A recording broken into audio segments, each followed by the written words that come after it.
चर्चा। सत श्री अकाल दोस्तों, मैं दर्शन सिंह दर्शक चर्चा प्रोग्राम लैके हाजिर हाँ। ਜਦੋਂ ਤੋਂ ਆਮ ਆਦਮੀ ਪਾਰਟੀ ਦੀ ਸਰਕਾਰ ਪੰਜਾਬ ਦੇ ਵਿੱਚ ਕਾਇਮ ਹੋਈ ਹੈ, ਉਦੋਂ ਤੋਂ ਲੈ ਕੇ ਹੁਣ ਤੱਕ ਲਗਾਤਾਰ ਵਿਵਾਦ ਚੱਲਦੇ ਆ ਰਹੇ ਨੇ। ਇਹ ਵਿਵਾਦ ਕਿਸੇ ਹੋਰ ਨਾਲ ਨਹੀਂ, ਰਾਜਪਾਲ ਦੇ ਨਾਲ ਬਹੁਤ ਵੱਡੇ ਵਿਵਾਦ ਚੱਲ ਰਹੇ ਨੇ। ਵੱਡੀ ਟਕਰਾਓ ਦੀ ਸਥਿਤੀ ਬਣੀ ਹੋਈ ਹੈ ਤੇ ਇਸ ਮਸਲੇ ਨੂੰ ਲੈ ਕੇ ਰਾਜਪਾਲ ਨੇ ਕੱਲ ਇੱਕ चिट्ठी लिखी है। कल नहीं लिखी तो 15 अगस्त ਨੂੰ है ਤੇ ਉਹ चिट्ठी मीडिया ਦੇ ਵਿੱਚ आई है, ਜਿਹਦੇ ਵਿੱਚ ਉਹਨਾਂ ਨੇ ਇੱਕ ਧਮਕੀ ਵੀ ਦੇ ਦਿੱਤੀ ਹੈ ਕਿ ਉਹਨਾਂ ਨੂੰ ਇਸ ਗੱਲ ਦੇ ਅਖਤਿਆਰ ਨਹੀਂ ਕਿ ਉਹ ਰਾਜ ਸਰਕਾਰ ਜਾਂ ਮੁੱਖ ਮੰਤਰੀ ਭਗਵੰਤ ਮਾਨ ਨੂੰ ਸਵਾਲ ਕਰ ਸਕਦੇ ਨੇ ਤੇ ਜੇਕਰ ਉਹਨਾਂ ਦੇ ਸਵਾਲਾਂ ਦਾ ਜਵਾਬ ਨਹੀਂ ਦਿੱਤਾ ਗਿਆ ਤਾਂ ਉਹ धारा 356 ਨੂੰ ਲਾਗੂ ਕਰਵਾ ਸਕਦੇ ਨੇ ਜਾਂ ਇਸ ਦੀ ਰეკਮੈਂਡੇਸ਼ਨ ਕਰ ਸਕਦੇ ਨੇ। ਇਸ ਨੂੰ ਲੈ ਕੇ ਕਾਫੀ ਸਿਆਸਤ ਭਾਗੀ ਹੈ ਤੇ ਅੱਜ ਮੁੱਖ ਮੰਤਰੀ ਨੇ ਵੀ ਇਸ ਗੱਲ ਦਾ ਜਵਾਬ ਦਿੱਤਾ ਹੈ। ਉਹਨਾਂ ਕਿਹਾ ਕਿ ਉਹ ਚੁਣੀ ਹੋਈ ਸਰਕਾਰ ਹੈ, ਉਹਨਾਂ ਦੀ ਜਿਹੜੀ ਆਮ ਆਦਮੀ ਪਾਰਟੀ ਆ ਉਸ ਨੂੰ ਲੋਕਾਂ ਨੇ ਚੁਣਿਆ, ਉਸ ਨੂੰ 92 ਵਿਧਾਇਕ ਦਿੱਤੇ ਨੇ ਤੇ ਇਸ ਗੱਲ ਕਰਕੇ ਇਸ ਚੁਣੀ ਹੋਈ ਸਰਕਾਰ ਨੂੰ ਜਿਹੜਾ ਹੈਗਾ ਰਾਜਪਾਲ ਨਹੀਂ ਤੋੜ ਸਕਦੇ। ਇਸ ਤਰ੍ਹਾਂ ਦੀਆਂ ਕਾਫੀ ਜ਼ਿਆਦਾ ਟਕਰਾਓ ਦੀਆਂ ਸਥਿਤੀਆਂ ਚੱਲ ਰਹੀਆਂ ਨੇ ਤੇ ਰਾਜਪਾਲ ਨੇ ਜਿਸ ਤਰ੍ਹਾਂ ਦੇ ਇਲਜ਼ਾਮ ਲਗਾਏ ਨੇ ਉਹਦੇ ਵਿੱਚ ਇਹ ਕਿਹਾ ਕਿ ਜਿਹੜੀ ਸਰਕਾਰ ਹੈ ਮੇਰੇ ਸਵਾਲਾਂ ਦਾ ਜਵਾਬ ਨਹੀਂ ਦੇ ਰਹੀ। ਮੁੱਖ ਮੰਤਰੀ ਨੇ ਕਿਹਾ ਕਿ ਅਸੀਂ ਜਿੰਨੇ ਵੀ ਪੱਤਰ ਆਏ ਨੇ ਜਾਂ ਜਿਹੜੇ ਸਵਾਲ ਪੁੱਛੇ ਗਏ ਨੇ ਜਾਂ ਜਿਹੜੀ ਕੁਆਰੀ ਕੀਤੀ ਗਈ ਨੇ ਉਹਨਾਂ ਦੇ ਜਵਾਬ ਦੇ ਰਹੇ ਹਾਂ ਜਾਂ ਆਉਣ ਵਾਲੇ ਸਮੇਂ ਦੇ ਵਿੱਚ ਦੇਵਾਂਗੇ। ਰਾਜਪਾਲ ਨੇ ਇੱਕ ਜਿਹੜਾ ਮਸਲਾ ਬਹੁਤ ਵੱਡਾ ਉਠਾਇਆ ਉਹ ਹੈਗਾ ਨਸ਼ਾ ਦਾ ਤੇ ਪੰਜਾਬ ਦੇ ਕਹਿੰਦੇ ਨਸ਼ੇ ਹਾਲੇ ਤੱਕ ਖਤਮ ਨਹੀਂ ਹੋਏ। ਨਾਲ ਇਹ ਵੀ ਕਿਹਾ ਕਾਨੂੰਨ ਤੇ ਵਿਵਸਥਾ ਦੀ ਸਥਿਤੀ ਠੀਕ ਨਹੀਂ ਹੈ। ਇਸ ਦੇ ਜਿਹੜਾ ਇਹ ਜੋ ਕੁਝ ਵੀ ਹੋ ਰਿਹਾ ਹੈ ਉਹਦੀ ਰਿਪੋਰਟ ਵੀ ਭੇਜੀ ਜਾਵੇ। ਇਸ ਸਾਰੇ ਦੇ ਉੱਤੇ ਆਪਾਂ ਅੱਜ ਚਰਚਾ ਕਰ ਰਹੇ ਹਾਂ। ਚਰਚਾ ਕਰਨ ਦੇ ਲਈ ਸਾਡੇ ਵਿੱਚ ਮੌਜੂਦ ਨੇ ਪ੍ਰੋਫੈਸਰ ਜਗਰੂਪ ਸਿੰਘ ਸੇਖੋਂ, ਜਿਹੜੇ ਗੁਰੂ ਨਾਨਕ ਦੇਵ ਯੂਨੀਵਰਸਿਟੀ ਨਾਲ ਸੰਬੰਧਿਤ ਰਹੇ ਨੇ ਤੇ ਇਹਨਾਂ ਦੇ ਲੇਖ ਤੁਸੀਂ ਅਕਸਰ ਹੀ ਪੰਜਾਬ ਦੀਆਂ ਪ੍ਰਮੁੱਖ ਅਖਬਾਰਾਂ ਦੇ ਵਿੱਚ ਵੀ ਪੜ੍ਹਦੇ ਹੋ ਤੇ ਇਹਦੇ ਨਾਲ ਉਹ ਸਟੀਕ ਟਿੱਪਣੀਕਾਰ ਵੀ ਨੇ ਤੇ ਬਹੁਤ ਸਾਰੀਆਂ ਬਹਿਸਾਂ ਦੇ ਵਿੱਚ ਵੀ ਹਿੱਸਾ ਲੈਂਦੇ ਆ ਰਹੇ ਨੇ ਤੇ ਨਾਲ ਸਾਡੇ ਵਿੱਚ ਮੌਜੂਦ ਨੇ ਭਾਰਤੀ ਜਨਤਾ ਪਾਰਟੀ ਤੋਂ ਅਸ਼ੋਕ ਸਰੀਨ ਜੀ ਤੇ ਕਾਂਗਰਸ ਤੋਂ ਜਸਵਿੰਦਰ ਸਿੰਘ ਜੀ ਸਿੱਖਾਂ ਵਾਲੇ ਤੇ ਬੱਬੀ ਬਾਦਲ ਜੀ ਆਮ ਆਦਮੀ ਪਾਰਟੀ ਤੋਂ ਸਾਡੇ ਵਿੱਚ ਮੌਜੂਦ ਨੇ ਤੇ ਨਾਲ ਸਾਡੇ ਵਿੱਚ ਮੌਜੂਦ ਨੇ ਐਡਵੋਕੇਟ ਜਗਮੋਹਨ ਸਿੰਘ ਪੱਟੀ ਜੀ। ਇਹਨਾਂ ਬਾਰੇ ਤੁਹਾਨੂੰ ਪਤਾ ਹੀ ਹੈ ਕਿ ਜੋ ਵੀ ਕੁਝ ਗਲਤ ਹੁੰਦਾ ਹੈ ਤੇ ਨਾਲ ਦੀ ਨਾਲ ਇਹ ਸਵਾਲ ਕਰਦੇ ਨੇ, RTI ਪਾ ਦਿੰਦੇ ਨੇ ਤੇ ਸਰਕਾਰਾਂ ਲਈ ਬੜੀ ਸਮੱਸਿਆਵਾਂ ਖੜੀਆਂ ਕਰ ਦਿੰਦੇ ਨੇ। ਸਭ ਤੋਂ ਪਹਿਲਾਂ ਆਪਾਂ ਸੇਖੋਂ ਸਾਹਿਬ ਕੋਲ ਜਾਂਦੇ ਹਾਂ। ਸੇਖੋਂ ਸਾਹਿਬ, ਜੋ ਇਹ ਟਕਰਾਓ ਦੀ ਸਥਿਤੀ ਬਣੀ ਹੋਈ ਹੈ, ਇਹ ਪਹਿਲਾ ਸਵਾਲ ਤਾਂ ਇਹ ਹੈ ਵੀ ਪੰਜਾਬ ਦੇ ਜਿਹੜਾ ਇਸ ਟਕਰਾਓ ਇਹਨੂੰ ਕਿਸ ਤਰੀਕੇ ਨਾਲ ਤੁਸੀਂ ਦੇਖਦੇ ਹੋ? ਬਹੁਤ ਅਨਫੋਰਚੂਨੇਟ ਆ ਜਿਹੜੀ ਇਹ ਖਾਸ ਕਰਕੇ ਟਸਲ ਹੈ CM ਦੀ ਤੇ ਗਵਰਨਰ ਸਾਹਿਬ ਦੀ, ਕਿਉਂਕਿ ਇਹੋ ਜਿਹੀ ਟਸਲ 'ਚ ਠੀਕ ਆ ਜੇ ਦੋ ਧਿਰਾਂ, ਦੋ ਪਰਸਨੈਲਿਟੀਆਂ ਜਾਂ ਕਹਿ ਦਈਏ ਦੋ ਮਹੱਤਵਪੂਰਨ ਅਹੁਦਿਆਂ ਦੇ ਬੈਠੇ ਲੋਕ ਜਾਂ ਇਹ ਵੀ ਕਹਿ ਦਈਏ ਜੇ ਹੋਰ ਅੱਗੇ ਜਾਣਾ ਹੋਵੇ ਕਿ ਇਹਨੂੰ ਪਰਸਨਲਾਈਜ਼ ਕਰ ਰਹੇ ਆ ਜਾਂ ਈਗੋ ਬਹੁਤ ਡੋਮੀਨੇਟ ਕਰ ਰਹੀ ਆ ਜਾਂ ਜੋ ਕੁਝ ਵੀ ਹੋ ਰਿਹਾ ਨੁਕਸਾਨ ਪੰਜਾਬ ਦਾ ਹੋ ਰਿਹਾ, ਨੁਕਸਾਨ ਲੋਕਾਂ ਦਾ ਹੋ ਰਿਹਾ। ਪੰਜਾਬ 'ਚ ਬਹੁਤ ਢਾਂਚਾਗਤ ਸਮੱਸਿਆਵਾਂ ਹੈਗੀਆਂ ਔਰ ਉਹ ਪਿਛਲੇ ਲੰਬੇ ਸਮੇਂ ਤੋਂ ਸਮੱਸਿਆ ਵੱਧਦੀਆਂ ਜਾ ਰਹੀਆਂ, ਜਿਨ੍ਹਾਂ ਦੀ ਤੁਸੀਂ ਆ ਵੀ ਗੱਲ ਕੀਤੀ ਆ, ਨਸ਼ਿਆਂ ਵਾਲੀ ਗੱਲ ਵੀ ਕੀਤੀ ਆ, ਲਾਅ ਐਂਡ ਆਰਡਰ ਦੀ ਗੱਲ ਕੀਤੀ ਆ, ਜਿਹੜੀ ਕਿ ਇਸ ਸਰਕਾਰ ਨੂੰ ਪਿਛਲੀਆਂ ਸਰਕਾਰਾਂ ਦੇ ਵੱਲੋਂ ਇੱਕ ਕਿਸਮ ਦਾ ਜਿਹੜਾ ਹੈਗਾ ਸੀਗਾ ਉਸ ਸਮੇਂ ਦੇ ਵਿੱਚ ਮਿਲੀ ਹੋਈ ਆ। ਔਰ ਇਹਦੇ ਨਾਲ ਹੋਰ ਬਹੁਤ ਸਾਰੇ ਮਸਲੇ ਆ, ਖੇਤੀ ਵਾਲਾ ਮਸਲਾ ਹੈਗਾ, ਨੌਜਵਾਨੀ ਵਾਲਾ ਮਸਲਾ ਹੈਗਾ, ਲਾਅ ਐਂਡ ਆਰਡਰ ਦੀ ਵੀ ਸਮੱਸਿਆ ਹੈਗੀ ਆ। ਔਰ ਇਹ ਸਾਰੀਆਂ ਸਮੱਸਿਆ ਜਿਹੜੀਆਂ ਇਹ ਲੋਕਾਂ ਨੇ ਜਦੋਂ ਵੋਟਾਂ ਪਾਈਆਂ ਸੀ 2022 ਦੇ ਵਿੱਚ, ਉਹਨਾਂ ਨੇ ਬਹੁਤ ਕਲੀਅਰ ਜਿਹੜੀ ਉਹਨਾਂ ਦੀ ਮਨਸ਼ਾ ਸੀਗੀ ਕਿ ਅਸੀਂ ਇਹ ਜਿਹੜੇ ਪੁਰਾਣੀਆਂ ਰਵਾਇਤੀ ਪਾਰਟੀਆਂ ਵਾ, ਕਿਉਂਕਿ ਉਹ ਰਵਾਇਤੀ ਪਾਰਟੀਆਂ ਨੂੰ ਉਹਨਾਂ ਨੇ ਲਾਈਕ ਨਹੀਂ ਕੀਤਾ ਔਰ ਲੋਕ ਸਮਝਦੇ ਸੀਗੇ ਜਦੋਂ ਉਹਨੂੰ ਪੁੱਛਿਆ ਗਿਆ ਕਿ ਇਹ ਸਮੱਸਿਆ ਲਈ ਜਿਹੜੀ ਤੁਸੀਂ ਦੱਸ ਰਹੇ ਜ਼ਿੰਮੇਵਾਰ ਕੌਣ ਆ, ਉਹਨਾਂ ਨੇ ਬਹੁਤ ਕਲੀਅਰਲੀ ਜਿਹੜੀਆਂ ਕਾਂਗਰਸ ਵਾਲੇ ਸੀ ਜਾਂ ਅਕਾਲੀ ਬੀਜੇਪੀ ਵਾਲੇ ਸੀ, ਇਹਨਾਂ ਨੂੰ ਸ਼ਰੇਆਮ ਜਿਹੜਾ ਸੀ ਕਿਹਾ ਸੀ ਇਹ ਜ਼ਿੰਮੇਵਾਰ ਹੈਗੇ ਆ, ਅਸੀਂ ਨਵੀਂ ਧਿਰ ਲੈ ਕੇ ਆਉਣ ਲੱਗੇ ਹਾਂ। ਔਰ ਨਵੀਂ ਧਿਰ ਜਿਹੜੀ ਲਿਆਂਦੀ ਸੀ ਉਹ ਤੋਂ ਇਹ ਆਸ ਸੀਗੀ, ਤੇ ਇਹ ਸਾਡੇ ਮਸਲੇ ਇੱਕ ਸਾਇਲੈਂਟ ਵੇ ਦੇ ਨਾਲ ਪੰਜਾਬ ਦੇ ਵਿੱਚ ਇੱਕ ਬਹੁਤ ਹੀ ਇੱਕ ਚਾਹੀਦਾ ਜਿਹਨੂੰ ਸਾਇਲੈਂਟ ਰੈਵੋਲੂਸ਼ਨ ਕਹਿੰਦੇ ਆ, ਤੂੰ ਮੈਂ ਨੂੰ ਛੱਡ ਕੇ, ਜਾਂ ਜਿਹਦੇ ਵਿੱਚ ਖਾਸ ਕਰਕੇ ਲੋਕ ਹਿੱਤ ਜਿਹੜਾ ਸਾਹਮਣੇ ਚਾਹੀਦਾ ਸੀਗਾ, ਜਾਂ ਜਿਹਦੇ ਵਿੱਚ ਬਦਲਵੀਂ ਰਾਜਨੀਤੀ ਸਾਹਮਣੇ ਚਾਹੀਦੀ ਸੀਗੀ। ਇਹ ਗੱਲ ਠੀਕ ਹੈਗੀ ਆ ਕਿ ਦੇਸ਼ ਦੀ ਰਾਜਨੀਤੀ ਜਿਹੜੀ ਇਸ ਕਿਸਮ ਦੀ ਹੋ ਗਈ ਆ। ਹੁਣ ਤੇ ਅੱਜ ਯਾਦ ਆਉਣ ਡਿਆ ਸੀ ਵੀ ਵਿੰਸਟਨ ਚਰਚਲ ਨੇ ਜਿਹੜਾ ਹੈਗਾ 2 ਵਾਰੀ ਪ੍ਰਾਈਮ ਮਿਨਿਸਟਰ ਰਿਹਾ ਸੀਗਾ ਇੰਗਲੈਂਡ ਦਾ, ਜਿਹੜੀਆਂ ਉਹਨੇ ਗੱਲਾਂ ਕਹੀਆਂ ਸੀ ਉਸ ਵੇਲੇ ਕਿ ਹਿੰਦੁਸਤਾਨ ਦੀ ਤਾਕਤ ਕਿੰਨਾ ਲੋਕਾਂ ਦੇ ਹੱਥਾਂ 'ਚ ਚਲੀ ਜਾਊਗੀ, ਉਹ ਮੈਨੂੰ ਲੱਗਦਾ ਕਿ ਸਾਈਕਲ ਸਰਕਲ ਪੂਰਾ ਹੋ ਗਿਆ, ਜਿੱਥੇ ਇਲੈਕਸ਼ਨ ਜਿੱਤ ਕੇ ਜਾਂ ਇੱਕ ਇਹ ਲੈ ਕੇ ਆਪਣਾ ਮੈਂਡੇਟ ਲੈ ਕੇ। ਹੁਣ ਤਾਂ ਪਹਿਲੀ ਇਹ ਗੱਲ ਨਹੀਂ ਸਮਝ ਆਉਂਦੀ ਕਿ ਲੋਕਾਂ ਨੂੰ ਕਿਉਂ ਆਪਣੇ ਪਿੱਠ ਪਿੱਛੇ ਲੈ ਆਉਂਦੇ ਆ ਕਿ ਪੰਜਾਬ ਦੇ ਲੋਕਾਂ ਨੇ ਏਦਾਂ ਹੋ ਰਿਹਾ, ਪੰਜਾਬ ਦੇ ਲੋਕਾਂ ਨਾਲ ਹੋ ਰਿਹਾ। 44% ਲੋਕਾਂ ਨੇ ਵੋਟ ਦਿੱਤੀ। ਮੈਨੂੰ ਤਾਂ ਲੱਗਦਾ ਹੈ ਕਿ ਪੋਲੀਟੀਕਲ ਕਲਾਸ ਜਿਹੜੀ ਹੈਗੀ ਆ, ਰੂਲਿੰਗ ਕਲਾਸਿਸ ਜਿਹੜੀਆਂ ਹੈਗੀਆਂ, ਇਹਨਾਂ ਨੂੰ ਬਹੁਤ ਇਨਡੈਪਥ ਜਿਹੜੀ ਅੰਡਰਸਟੈਂਡ ਕਰਨਾ ਚਾਹੀਦਾ ਕਿ ਤੁਸੀਂ ਜਦੋਂ ਇਹ ਚੀਜ਼ ਲੈ ਲੈਂਦੇ ਹੋ। ਮੈਂ ਅੱਗੇ ਵੀ ਗੱਲ ਕਰ ਰਿਹਾ ਸੀ ਕਿਸੇ ਨਾਲ ਵੀ ਅਕਾਲੀ ਦਲ ਕਿਸੇ ਸਮੇਂ ਤੱਕ ਇਹੀ ਕਹਿੰਦਾ ਰਿਹਾ ਕਿ ਪੰਥ ਦਾ ਜਿਹੜਾ ਉਹ ਜਿਹੜਾ ਹੈਗਾ ਸੀ ਉਹਦੇ ਜਿਹੜੇ ਸੀਗੇ ਲੀਡਰ ਬਣਦੇ ਸੀਗੇ, ਅਲਟੀਮੇਟਲੀ ਲੋਕਾਂ ਨੇ ਉਹਨਾਂ ਨੂੰ ਆਊਟਰਾਈਟਲੀ ਬਾਹਰ ਕੱਢ ਕੇ ਰੱਖ ਦਿੱਤਾ। ਸੋ ਮੇਰਾ ਕਹਿਣ ਤੋਂ ਭਾਵ ਹੈ ਕਿ ਜੋ ਵੀ ਇਹ ਮੁੱਦੇ ਹੋ ਰਹੇ, ਗਵਰਨਰ ਸਾਹਿਬ ਜਿਹੜਾ ਹੈਗਾ ਕਨਸਟੀਟਿਊਸ਼ਨਲ ਪੋਜੀਸ਼ਨ ਹੈਗੀ ਆ, ਹੈਡ ਆਫ ਦੀ ਸਟੇਟ ਹੈਗੀ ਆ, ਚੀਫ ਮਿਨਿਸਟਰ ਜਿਹੜਾ ਹੈਗਾ ਵਾ ਉਹ ਪੋਲੀਟੀਕਲ ਐਗਜ਼ੀਕਿਊਟਿਵ ਹੈਗਾ, ਹੈਡ ਆਫ ਦੀ ਗਵਰਨਮੈਂਟ ਹੈਗੀ ਆ। ਇਹਨਾਂ ਦੇ ਵਿੱਚ ਕੋਆਰਡੀਨੇਸ਼ਨ ਹੋਣੀ ਬਹੁਤ ਜ਼ਰੂਰੀ ਆ। ਦੂਸਰੀ ਗੱਲ ਇਹ ਹੈਗੀ ਆ ਕਿ ਜਿੱਦਾਂ ਦਾ ਸਾਡਾ ਇਸ ਵੇਲੇ ਸਿਸਟਮ ਸਟਰਕਚਰ ਰਾਜਨੀਤੀ ਕੇਂਦਰ ਸਰਕਾਰ ਦੇ ਵਿੱਚ ਖਾਸ ਕਰਕੇ ਜਿਹੜੀਆਂ ਆਪੋਜੀਸ਼ਨ ਰੂਲ ਸਟੇਟਸ ਹੈਗੀਆਂ ਵਾ, ਉਹਦੇ ਵਿੱਚ ਜਿਸ ਕਿਸਮ ਦੇ ਸਬੰਧ ਹੋ ਰਹੇ ਆ, ਜਿਸ ਕਿਸਮ ਦੀ ਅਥਾਰਟੀਰੀਅਨ ਟੈਂਡੈਂਸੀ ਜਿਹੜੀਆਂ ਵਾ ਨੈਸ਼ਨਲ ਲੈਵਲ ਤੇ ਜਾਂ ਚੈਲੰਜਸ ਡੈਮੋਕ੍ਰੈਟਿਕ ਪ੍ਰੋਸੈਸ ਨੂੰ ਹੋ ਰਹੇ ਆ, ਜਾਂ ਜੋ ਲੋਕਾਂ ਦੀਆਂ ਸਮੱਸਿਆ ਆ ਰਹੀਆਂ, ਮੈਨੂੰ ਇਹ ਲੱਗਦਾ ਸੀਗਾ ਕਿ ਮੁੱਖ ਮੰਤਰੀ ਸਾਹਿਬ ਨੂੰ ਚਿੱਠੀ ਦਾ ਜਵਾਬ ਦੇਣਾ ਬਣਦਾ ਹੈ। ਕੋਈ ਫਰਕ ਨਹੀਂ ਪਈ ਕਿ ਉਹ ਚਿੱਠੀਆਂ ਜੋ ਉਹਨਾਂ ਨੇ ਕੁਐਸਚਨ ਰੇਜ਼ ਕੀਤੇ। ਸਭ ਨੂੰ ਪਤਾ ਕਿ ਗਵਰਨਰ ਸਾਹਿਬ ਜਿਹੜੇ ਹੈਗੇ ਆ ਉਹ ਆਪਣਾ ਜਿਹੜਾ ਆਪਾਂ ਲਿਮਿਟ ਨਹੀਂ ਕਵਾਂਗੇ, ਕਿਉਂਕਿ ਸੰਵਿਧਾਨ ਦੇ ਵਿੱਚ ਬਹੁਤ ਕਲੀਅਰਲੀ ਲਿਖਿਆ ਕਿ ਹੀ is the head of the state. ਉਹਨਾਂ ਨੇ ਆਪਣਾ ਜਿਹੜਾ ਹੈਗਾ ਜਿਹੜਾ ਜੋ ਵੀ ਐਗਜ਼ੀਕਿਊਟਿਵ ਹੈਡ ਹੈਗੇ ਆ ਉਹਨੂੰ ਲਾਗੂ ਕਰਾਉਣ ਵਾਸਤੇ ਆਪਣੇ ਸਬਾਰਡੀਨੇਟ ਜਿਹੜੇ ਹੈਗੇ ਆ ਉਹ ਉਹਨਾਂ ਨੂੰ ਡਾਇਰੈਕਟ ਕਰ ਸਕਦੇ ਆ, ਮੁੱਦੇ ਠਾਉਂਦੇ ਆ। ਕਿਉਂਕਿ ਸਾਨੂੰ ਸਭ ਨੂੰ ਪਤਾ ਕਿ ਰਾਜਨੀਤੀ ਇਦਾਂ ਦੀ ਹੈਗੀ ਆ, ਆਪੋਜੀਸ਼ਨ ਜਿਹੜੀਆਂ ਪਾਰਟੀ ਦੀਆਂ ਸਰਕਾਰਾਂ ਹੈਗੀਆਂ ਉਹਦੇ ਨਾਲ ਕਿੱਦਾਂ ਟ੍ਰੀਟ ਕੀਤਾ ਜਾਂਦਾ।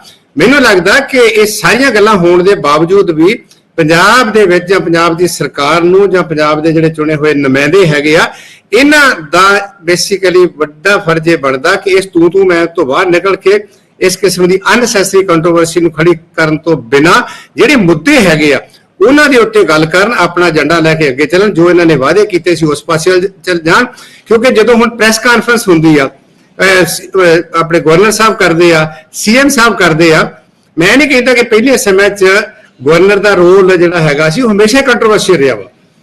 1958 ਦੇ 59 ਦੇ ਵਿੱਚ ਜਦੋਂ ਉਹਨਾਂ ਨੂੰ ਡਿਸਮਿਸ ਕੀਤੀ, ਕੇਰਲਾ ਦੀ ਗਵਰਨਮੈਂਟ ਡਿਸਮਿਸ ਕੀਤੀ ਸੀ, ਤੋਂ ਪਹਿਲਾਂ ਰਾਣੇਵਾਲਾ ਸਾਹਿਬ ਦੀ ਗਵਰਨਮੈਂਟ ਡਿਸਮਿਸ ਕੀਤੀ, ਉਸ ਤੋਂ ਬਾਅਦ ਕੰਟਰੋਵਰਸ਼ੀਅਲ ਰਹੀ ਹੈ, ਪਰ ਕਦੀ ਵੀ ਇਸ ਲੈਵਲ ਤੇ ਆ ਕੇ ਤੂੰ ਮੈਂ ਨਹੀਂ ਹੋਈ। ਪਰ ਖਾਸ ਕਰਕੇ ਪੰਜਾਬ ਦੇ ਵਿੱਚ ਕਦੀ ਵੀ ਇਸ ਤਰੀਕੇ ਨਾਲ ਨਹੀਂ ਹੋਈ। ਇਹ ਪੰਜਾਬ ਦੇ ਵਿੱਚ ਪਹਿਲੀ ਵਾਰੀ ਸਾਰਾ ਵਰਤਾਰਾ ਵੇਖਣ ਨੂੰ ਮਿਲ ਰਿਹਾ ਕਿ ਦੋ ਧਿਰਾਂ ਜਿਹੜੀਆਂ ਹੈਗੀਆਂ ਆਮੋ ਸਾਹਮਣੇ ਖੜਿਆ ਹੋ ਕੇ ਐਲੀਗੇਸ਼ਨ ਤੇ ਕਾਊਂਟਰ ਐਲੀਗੇਸ਼ਨ, ਭਾਸ਼ਾ ਦੀ ਮਰਿਆਦਾ ਜਿਹੜੀ ਆ ਉਹ ਮੈਨੂੰ ਲੱਗਦਾ ਵੀ ਉਹ ਤਾਰ-ਤਾਰ ਹੋਣ ਰਹੀ ਆ। ਔਰ ਉਹ ਜਿਹੜੀ ਭਾਸ਼ਾ ਦੀ ਮਰਿਆਦਾ ਜਿਹੜੀ ਤਾਰ-ਤਾਰ ਹੋਣ ਰਹੀ ਆ, ਇਹਦੇ ਨਾਲ ਬਹੁਤਾ ਲੰਮੇ ਸਮੇਂ ਤੱਕ ਇਹ ਠੀਕ ਆ, ਈਗੋ ਸੈਟੀਸਫੈਕਸ਼ਨ ਹੋ ਜਾਊਗੀ, ਤੁਸੀਂ ਪ੍ਰੈਸ ਦੇ ਵਿੱਚ ਆ ਜਾਓਗੇ ਜਾਂ ਤਾੜੀਆਂ ਮਰਵਾ ਲੋਗੇ, ਪਰ ਅਲਟੀਮੇਟਲੀ ਨੁਕਸਾਨ ਜਿਹੜਾ ਹੈਗਾ ਪੰਜਾਬ ਦੇ ਜਿਹੜੇ ਕੋਰ ਇਸ਼ੂਜ਼ ਹੈਗੇ ਆ ਉਹਨਾਂ ਤੋਂ ਲਾਂਭੇ ਜਾ ਕੇ ਜਿਹੜਾ ਇਹ ਸਾਰਾ ਵਰਤਾਰਾ ਹੋ ਅਨਫੋਰਚੂਨੇਟ। ਠੀਕ ਹੈ ਪ੍ਰੋਫੈਸਰ ਸਾਹਿਬ ਇਹ ਕਹਿ ਰਹੇ ਨੇ ਕਿ ਜਿਸ ਤਰੀਕੇ ਦੇ ਨਾਲ ਵਿਵਾਦ ਖੜੇ ਹੋ ਰਹੇ ਨੇ ਉਹਦੇ ਵਿੱਚ ਹਉਮੈ ਜ਼ਿਆਦਾ ਹੈ ਤੇ ਮੁੱਦਿਆਂ ਦੇ ਉੱਤੇ ਘੱਟ ਕੇਂਦਰਿਤ ਹੋਇਆ ਜਾ ਰਿਹਾ ਹੈ। ਤੇ ਜਗਮੋਹਨ ਸਿੰਘ ਜੀ, ਮੈਨੂੰ ਲੱਗਦਾ ਇਹਨਾਂ ਦੀ ਕੋਈ ਸਮੱਸਿਆ ਚੱਲ ਰਹੀ ਹੈ। ਆਪਣਾ ਬੱਬੀ ਬਾਦਲ ਜੀ, ਜਿਵੇਂ ਹੁਣ ਤੁਸੀਂ ਜਗਰੂਪ ਸਿੰਘ ਸੇਖ ਹੋਣਾ ਦੀ ਗੱਲਬਾਤ ਸੁਣੀ ਹੈ ਤੇ ਇਹਦੇ ਵਿੱਚ ਉਹਨਾਂ ਨੇ ਵਿਸ਼ੇਸ਼ ਤੌਰ ਤੇ ਕਿਹਾ ਕਿ ਲੀਡਰਾਂ ਨੂੰ ਜਿਹੜਾ ਹੈਗਾ ਆਪਣੀ ਪਾਸੇ ਛੱਡ ਕੇ ਪੰਜਾਬ ਦੇ ਹਿੱਤਾਂ ਵੱਲ ਧਿਆਨ ਦੇਣਾ ਚਾਹੀਦਾ, ਪੰਜਾਬ ਦੇ ਮੁੱਦਿਆਂ ਵੱਲ ਗੱਲਬਾਤ ਕਰਨੀ ਚਾਹੀਦੀ ਹੈ। ਦਰਸ਼ਕ ਸਾਹਿਬ, ਮੈਂ ਸਭ ਤੋਂ ਪਹਿਲਾਂ ਇਹ ਕਹਿਣਾ ਚਾਹੁੰਦਾ ਹੈ ਕਿ ਪ੍ਰੋਫੈਸਰ ਸਾਹਿਬ ਨੇ ਕੁਝੇ ਚ ਸਮੁੰਦਰ ਪਰੋਤਾ, ਬੜੀਆਂ ਅੱਛੀਆਂ ਗੱਲਾਂ ਕੀਤੀਆਂ, ਲੇਕਿਨ ਮੈਂ ਤੁਹਾਨੂੰ ਇੱਕ ਦੋ ਤੱਥ ਸਾਹਮਣੇ ਲਿਆਉਣਾ ਚਾਹੁੰਦਾ ਹੈ। ਦੇਖੋ, ਗਵਰਨਰ ਸਾਹਿਬ ਦੀ ਅਸੀਂ ਸਤਿਕਾਰ ਕਰਦੇ ਹਾਂ ਗਵਰਨਰ ਸਾਹਿਬ ਦਾ। ਅਸੀਂ ਗਵਰਨਰ ਦੀਆਂ ਪਾਵਰਾਂ ਤੇ ਗਵਰਨਰ ਦੀ ਪੋਜੀਸ਼ਨ ਨੂੰ ਸਾਨੂੰ ਭਲੀ ਭਾਂਤੀ ਪਤਾ ਹੈ, ਲੇਕਿਨ ਸੰਵਿਧਾਨ ਦੇ ਅੰਦਰ ਇੱਕ ਰੋਲ ਦਿੱਤਾ ਹੋਇਆ ਹੈ। ਸਾਰਾ ਮੁੱਖ ਮੰਤਰੀ ਦਾ ਆਪਣਾ ਰੋਲ ਹੈ, ਗਵਰਨਰ ਸਾਹਿਬ ਦਾ ਆਪਣਾ ਰੋਲ ਹੈ। ਅਸੀਂ ਚਿੱਠੀਆਂ ਦੇ ਜਵਾਬ ਦੇਣ ਤੋਂ ਮੁਨਕਰ ਨਹੀਂ। 16 ਚਿੱਠੀਆਂ ਚੋਂ 9 ਦੇ ਜਵਾਬ ਦੇਤੇ, ਬਾਕੀ ਸਾਰੇ ਜਵਾਬ ਅਸੀਂ ਦੇਣ ਨੂੰ ਤਿਆਰ ਹੈ। ਲੇਕਿਨ ਗਵਰਨਰ ਸਾਹਿਬ ਨੂੰ ਮੈਂ ਇੱਕ ਬੇਨਤੀ ਕਰਨੀ ਚਾਹੁੰਦਾ ਹੈ, ਜੇ ਗਵਰਨਰ ਸਾਹਿਬ ਨੂੰ ਸਵਾਦ ਆ ਰਿਹਾ ਹੈ, ਰਾਜ ਭਾਗ ਭੋਗਣਾ ਚਾਹੁੰਦੇ ਨੇ, ਤੇ ਉਹਨਾਂ ਨੂੰ ਚਾਹੀਦਾ ਹੈ ਚੋਣਾਂ ਲੜ ਲੈਣ। ਉਹਨਾਂ ਨੂੰ ਇਸ ਜਿਹੜੀ ਗਵਰਨਰ ਦੀ ਜਾਂ ਰਾਸ਼ਟਰਪਤੀ ਦੀ ਪੋਜੀਸ਼ਨ ਹੈ ਜਾਂ ਰੋਲ ਹੈ, ਉਹ ornamental ਹੁੰਦਾ ਹੈ। As even as a head of state ਉਹਦਾ ornamental ਰੋਲ ਹੈ। ਸੰਵਿਧਾਨ ਦੇ ਵਿੱਚ ਜਿਹੜਾ ਸਾਡੇ ਸੰਵਿਧਾਨ ਦੇ ਜਿਨ੍ਹਾਂ ਨੇ ਬਣਾਇਆ, ਅੰਬੇਦਕਰ ਸਾਹਿਬ ਹੋ ਗਏ, ਜਿਹੜੇ ਸਾਡੇ ਪਹਿਲੇ ਲੀਡਰ ਹੋਏ ਨੇ, ਨਹਿਰੂ ਤੋਂ ਲੈ ਕੇ ਵੱਲਭ ਭਾਈ ਪਟੇਲ ਹੋਰੀ, ਕਦੇ ਉਹਨਾਂ ਨੇ ਸੁਪਨੇ ਵਿੱਚ ਵੀ ਹੋਊਗਾ ਕਿ ਪੰਜਾਬ ਦੇ ਗਵਰਨਰ ਜਿਹੜਾ ਰੋਲ ਨਿਭਾ ਰਹੇ ਨੇ, ਉਹ ਤਾਂ ਆਪੋਜੀਸ਼ਨ ਦੇ ਲੀਡਰ ਵਾਲਾ ਰੋਲ ਨਿਭਾ ਰਹੇ ਨੇ, ਉਹ ਨਿਊਟਰਲ ਅਬਜ਼ਰਵਰ ਵਾਲਾ ਰੋਲ ਨਹੀਂ ਨਿਭਾ ਰਹੇ। ਮੈਂ ਬੇਨਤੀ ਕਰਨੀ ਚਾਹੁੰਦਾ ਦਰਸ਼ਕ ਸਾਹਿਬ, ਮੈਨੂੰ ਇੱਕ ਗੱਲ ਦੱਸੋ ਵੀ ਬੀਜੇਪੀ ਦੇ ਰਾਜ ਭਾਗ ਵਾਲੀਆਂ ਸਟੇਟਾਂ ਵਿੱਚ ਜਿਹੜੇ ਗਵਰਨਰ ਲੱਗੇ ਨੇ, ਕਿੰਨੀਆਂ ਕਿ ਚਿੱਠੀਆਂ ਉਹਨਾਂ ਨੇ ਮੁੱਖ ਮੰਤਰੀਆਂ ਨੂੰ ਲਿਖੀਆਂ? ਮੈਨੂੰ ਇੱਕ ਚਿੱਠੀ ਦਿਖਾ ਦੇਣ ਜਿਹੜੀ ਕਿਸੇ ਬੀਜੇਪੀ ਦੀ ਸਰਕਾਰ ਵਾਲੇ ਸਟੇਟ ਵਿੱਚ ਗਵਰਨਰ ਨੇ ਲਿਖੀ ਹੋਵੇ। ਦੂਜੇ ਨੰਬਰ ਤੇ ਸੁਪਰੀਮ ਕੋਰਟ ਨੇ ਬੜੀਆਂ ਸਖਤ ਟਿੱਪਣੀਆਂ ਕੀਤੀਆਂ ਮਹਾਰਾਸ਼ਟਰ ਦੇ ਗਵਰਨਰ ਤੇ, ਜਦੋਂ ਉਹਨਾਂ ਨੇ ਉद्धਵ ਠਾਕਰੇ ਹੋਰਾਂ ਦੀ ਸਰਕਾਰ ਮਹਾਗਠਬੰਧਨ ਦੀ ਡੇਗੀ ਹੈ, ਤਾਂ ਸੁਪਰੀਮ ਕੋਰਟ ਨੇ ਕਿਹਾ ਕਿ ਗਵਰਨਰ ਸਾਹਿਬ ਦਾ ਰੋਲ ਬਹੁਤ ਹੀ ਸ਼ੱਕ ਦੇ ਦਾਇਰੇ ਵਿੱਚ ਹੈ, ਇਹਨਾਂ ਨੇ ਕਿਉਂ ਸੈਸ਼ਨ ਬੁਲਾਇਆ? ਹੁਣ ਮੈਂ ਬੇਨਤੀ ਇਹ ਕਰਨੀ ਚਾਹੁੰਦਾ ਹੈ ਕਿ ਦੇਖੋ ਗਵਰਨਰ ਸਾਹਿਬ, ਤੁਸੀਂ ਜੇ ਤਾਂ ਲੈਣੀ ਹੈ ਇਨਫੋਰਮੇਸ਼ਨ ਮੁੱਖ ਮੰਤਰੀ ਤੋਂ, ਤੇ ਉਹ ਅਸੀਂ ਤਾਂ ਤੁਹਾਡਾ ਟੈਲੀਫੋਨ ਤੇ ਹੀ ਦੇ ਸਕਦੇ ਆ, ਲੇਕਿਨ ਰਿਕਾਰਡ ਬਣਾ ਕੇ ਤੇ ਸਾਡੇ ਖਿਲਾਫ ਮਤਲਬ ਜੋ ਤੁਹਾਡੀਆਂ ਭਾਵਨਾਵਾਂ ਹੈ, ਜੋ ਉੱਤੋਂ ਤੁਹਾਨੂੰ ਨਿਰਦੇਸ਼ ਮਿਲ ਰਹੇ ਨੇ ਕੇਂਦਰ ਵੱਲੋਂ, ਤੇ ਮੈਂ ਇਹ ਦੱਸਣਾ ਚਾਹੁੰਦਾ ਕਿ ਕੇਂਦਰ ਦੇ ਹਸਤਕਸ਼ੇਪ ਨਾਲ ਪੰਜਾਬ ਨੇ ਬੜੀਆਂ ਵੱਡੀਆਂ ਕੀਮਤਾਂ ਚੁਕਾਈਆਂ। ਦਰਸ਼ਕ ਸਾਹਿਬ, ਪੰਜਾਬ ਦੇ ਵਿੱਚ ਕੇਂਦਰ ਦੀਆਂ ਕੂਫੀਆਂ ਦਾ ਖਮਿਆਜਾ ਸਾਡੇ ਹਜ਼ਾਰਾਂ ਨੌਜਵਾਨਾਂ ਨੇ ਆਪਣਾ ਲਹੂ ਡੋਲ ਕੇ ਚੁਕਾਇਆ ਹੈ। ਤੁਹਾਨੂੰ ਪਤਾ ਹੀ ਹੈ ਕਿ 356 ਸਭ ਤੋਂ ਵੱਧ ਪੰਜਾਬ ਦੇ ਖਿਲਾਫ ਵਰਤੀ ਗਈ ਹੈ ਆਜ਼ਾਦੀ ਤੋਂ ਬਾਅਦ, ਔਰ ਜਿੰਨੀਆਂ ਸਰਕਾਰਾਂ ਇਹਨਾਂ ਨੇ ਡਿਸਮਿਸ ਕੀਤੀਆਂ, ਰਾਸ਼ਟਰਪਤੀ ਰਾਜ ਲਾਗੂ ਕੀਤੇ ਨੇ, ਉਹਦੇ ਕਰਕੇ ਪੰਜਾਬ ਪ੍ਰੋਬਲਮ ਆਈ ਸੀ। ਤੁਸੀਂ ਦੇਖੋ ਵੀ ਜਦੋਂ ਪੰਜਾਬ ਦੇ ਵਿੱਚ ਹਸਤਕਸ਼ੇਪ ਹੋਣਾ ਹੈ, ਜਦੋਂ ਪੰਜਾਬ ਦੇ ਮੁੱਦਿਆਂ ਦੇ ਵਿੱਚ ਹਸਤਕਸ਼ੇਪ ਹੋਣਾ ਹੈ, ਤਾਂ ਪੰਜਾਬ ਦੇ ਵਿੱਚ ਕਿੰਨੀ ਵੱਡੀ ਸਮੱਸਿਆ ਖੜੀ ਕੀਤੀ ਕੇਂਦਰ ਦੀ ਦਖਲਅੰਦਾਜ਼ੀ ਨੇ। ਹੁਣ 92 ਐਮਐਲਏ ਨੂੰ ਚੁਣ ਕੇ ਭੇਜਿਆ ਪੰਜਾਬ ਦੇ ਲੋਕਾਂ ਨੇ, ਤੇ ਮੈਨੂੰ ਇੱਕ ਗੱਲ ਨਹੀਂ ਸਮਝ ਆਉਂਦੀ ਵੀ ਗਵਰਨਰ ਸਾਹਿਬ ਨੂੰ ਇੰਨੀ ਕੀ ਤਕਲੀਫ ਹੈ ਕਿ ਜਿਹੜਾ ਇਹ ਸਰਕਾਰ ਡਿਸਮਿਸ, ਜੇ ਸਰਕਾਰ ਕਹਿੰਦੇ ਹੈ ਕਿ ਮੈਂ ਸਰਕਾਰ ਦੀ ਡਿਸਮਿਸਲ ਦੀ ਸਿਫਾਰਿਸ਼ ਕਰੂੰਗਾ, ਤੇ ਮੈਨੂੰ ਇਹ ਦੱਸੋ ਕਿ ਜਿਹੜਾ ਪੰਜਾਬੀਆਂ ਨੇ 5 ਸਾਲ ਲਈ ਫਤਵਾ ਦਿੱਤਾ ਹੈ, ਕੀ ਉਹਦਾ ਨਿਰਾਦਰ ਨਹੀਂ? ਕਿ ਪੰਜਾਬ ਦੇ ਲੋਕਾਂ ਨੇ ਨਹੀਂ ਚੁਣ ਕੇ ਭੇਜੀ ਇਹ ਸਰਕਾਰ? ਪੰਜਾਬ ਦੇ ਲੋਕਾਂ ਨੇ ਕਲੀਅਰ ਮੈਂਡੇਟ ਨਹੀਂ ਦਿੱਤਾ? ਠੀਕ ਹੈ ਬੱਬੀ ਜੀ, ਗੱਲ ਇਹ ਹੈ ਕਿ ਬੱਬੀ ਬਾਦਲ ਇਹ ਕਹਿ ਰਹੇ ਨੇ ਕਿ ਜਿਹੜਾ ਪੰਜਾਬ ਦੇ ਲੋਕਾਂ ਨੇ ਇਹ ਸਰਕਾਰ ਚੁਣ ਕੇ ਭੇਜੀ ਹੈ। ਦੂਜੇ ਪਾਸੇ ਜਿਹੜੀ ਭਾਰਤੀ ਜਨਤਾ ਪਾਰਟੀ ਦੀਆਂ ਸਰਕਾਰਾਂ ਨੇ, ਉੱਥੇ ਇਸ ਤਰ੍ਹਾਂ ਦੀ ਦਖਲਅੰਦਾਜ਼ੀ ਨਹੀਂ ਹੁੰਦੀ, ਉੱਥੇ ਇਸ ਤਰ੍ਹਾਂ ਦੇ ਪੱਤਰ ਨਹੀਂ ਲਿਖੇ ਜਾਂਦੇ, ਰੋਜ਼ ਦੇ ਕੰਮਾਂ ਦੇ ਵਿੱਚ ਜਿਹੜਾ ਹੈਗਾ ਰਾਜਪਾਲ ਵੱਲੋਂ ਸਵਾਲ ਨਹੀਂ ਪੁੱਛੇ ਜਾਂਦੇ। ਇਸ ਸੰਬੰਧ ਵਿੱਚ ਹੁਣ ਇਸ ਤੋਂ ਬਾਅਦ ਆਪਾਂ ਭਾਰਤੀ ਜਨਤਾ ਪਾਰਟੀ ਦੇ ਕੋਲੋਂ ਸਵਾਲ ਪੁੱਛਾਂਗੇ।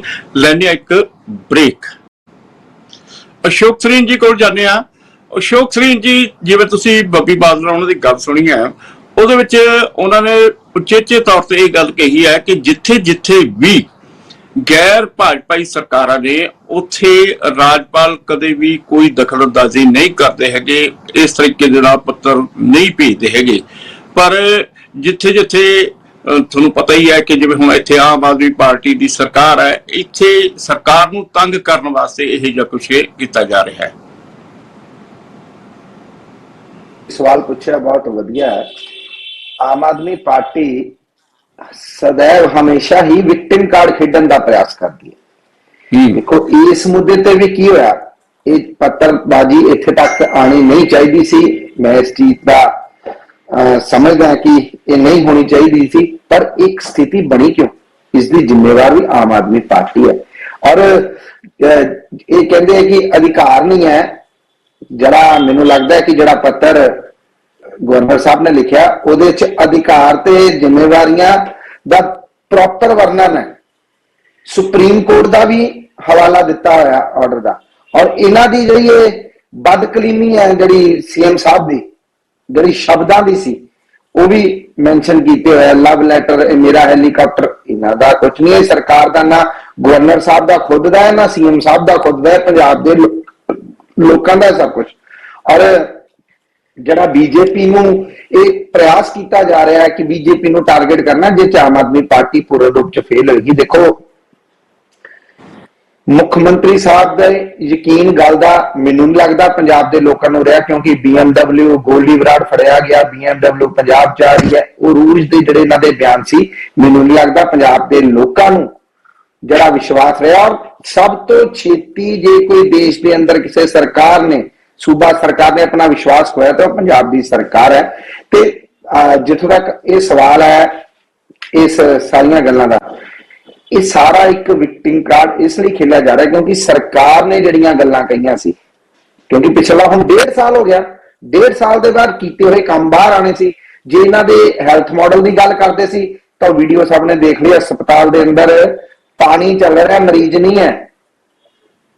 ਜਲੰਧਰ ਮੈਂ ਰਹਿਣਾ ਹੈ, ਉੱਥੇ ਸਰਿੰਜਾਂ ਨਹੀਂ, ਹਸਪਤਾਲਾਂ ਡਾਕਟਰ ਨਹੀਂ ਹੈ, ਦਵਾਈਆਂ ਨਹੀਂ ਹੈ। ਐਜੂਕੇਸ਼ਨ ਮਾਡਲ, ਸਕੂਲਾਂ ਦੀ ਛੱਤਾਂ ਗਿਰ ਰਹੀਆਂ, ਟੀਚਰ ਮਰ ਰਹੇ ਆ। ਕਿਸਾਨਾਂ ਦੀ ਗੱਲ ਇਹਨਾਂ ਨੇ ਕੀਤੀ ਸੀ, ਕਿਸਾਨਾਂ ਨੂੰ ਕੁੱਟਿਆ ਜਾ ਰਿਹਾ, ਔਰ ਕਿਸਾਨਾਂ ਦੀ ਹੱਤਿਆ ਤੱਕ ਹੋ ਗਈ ਹੈ।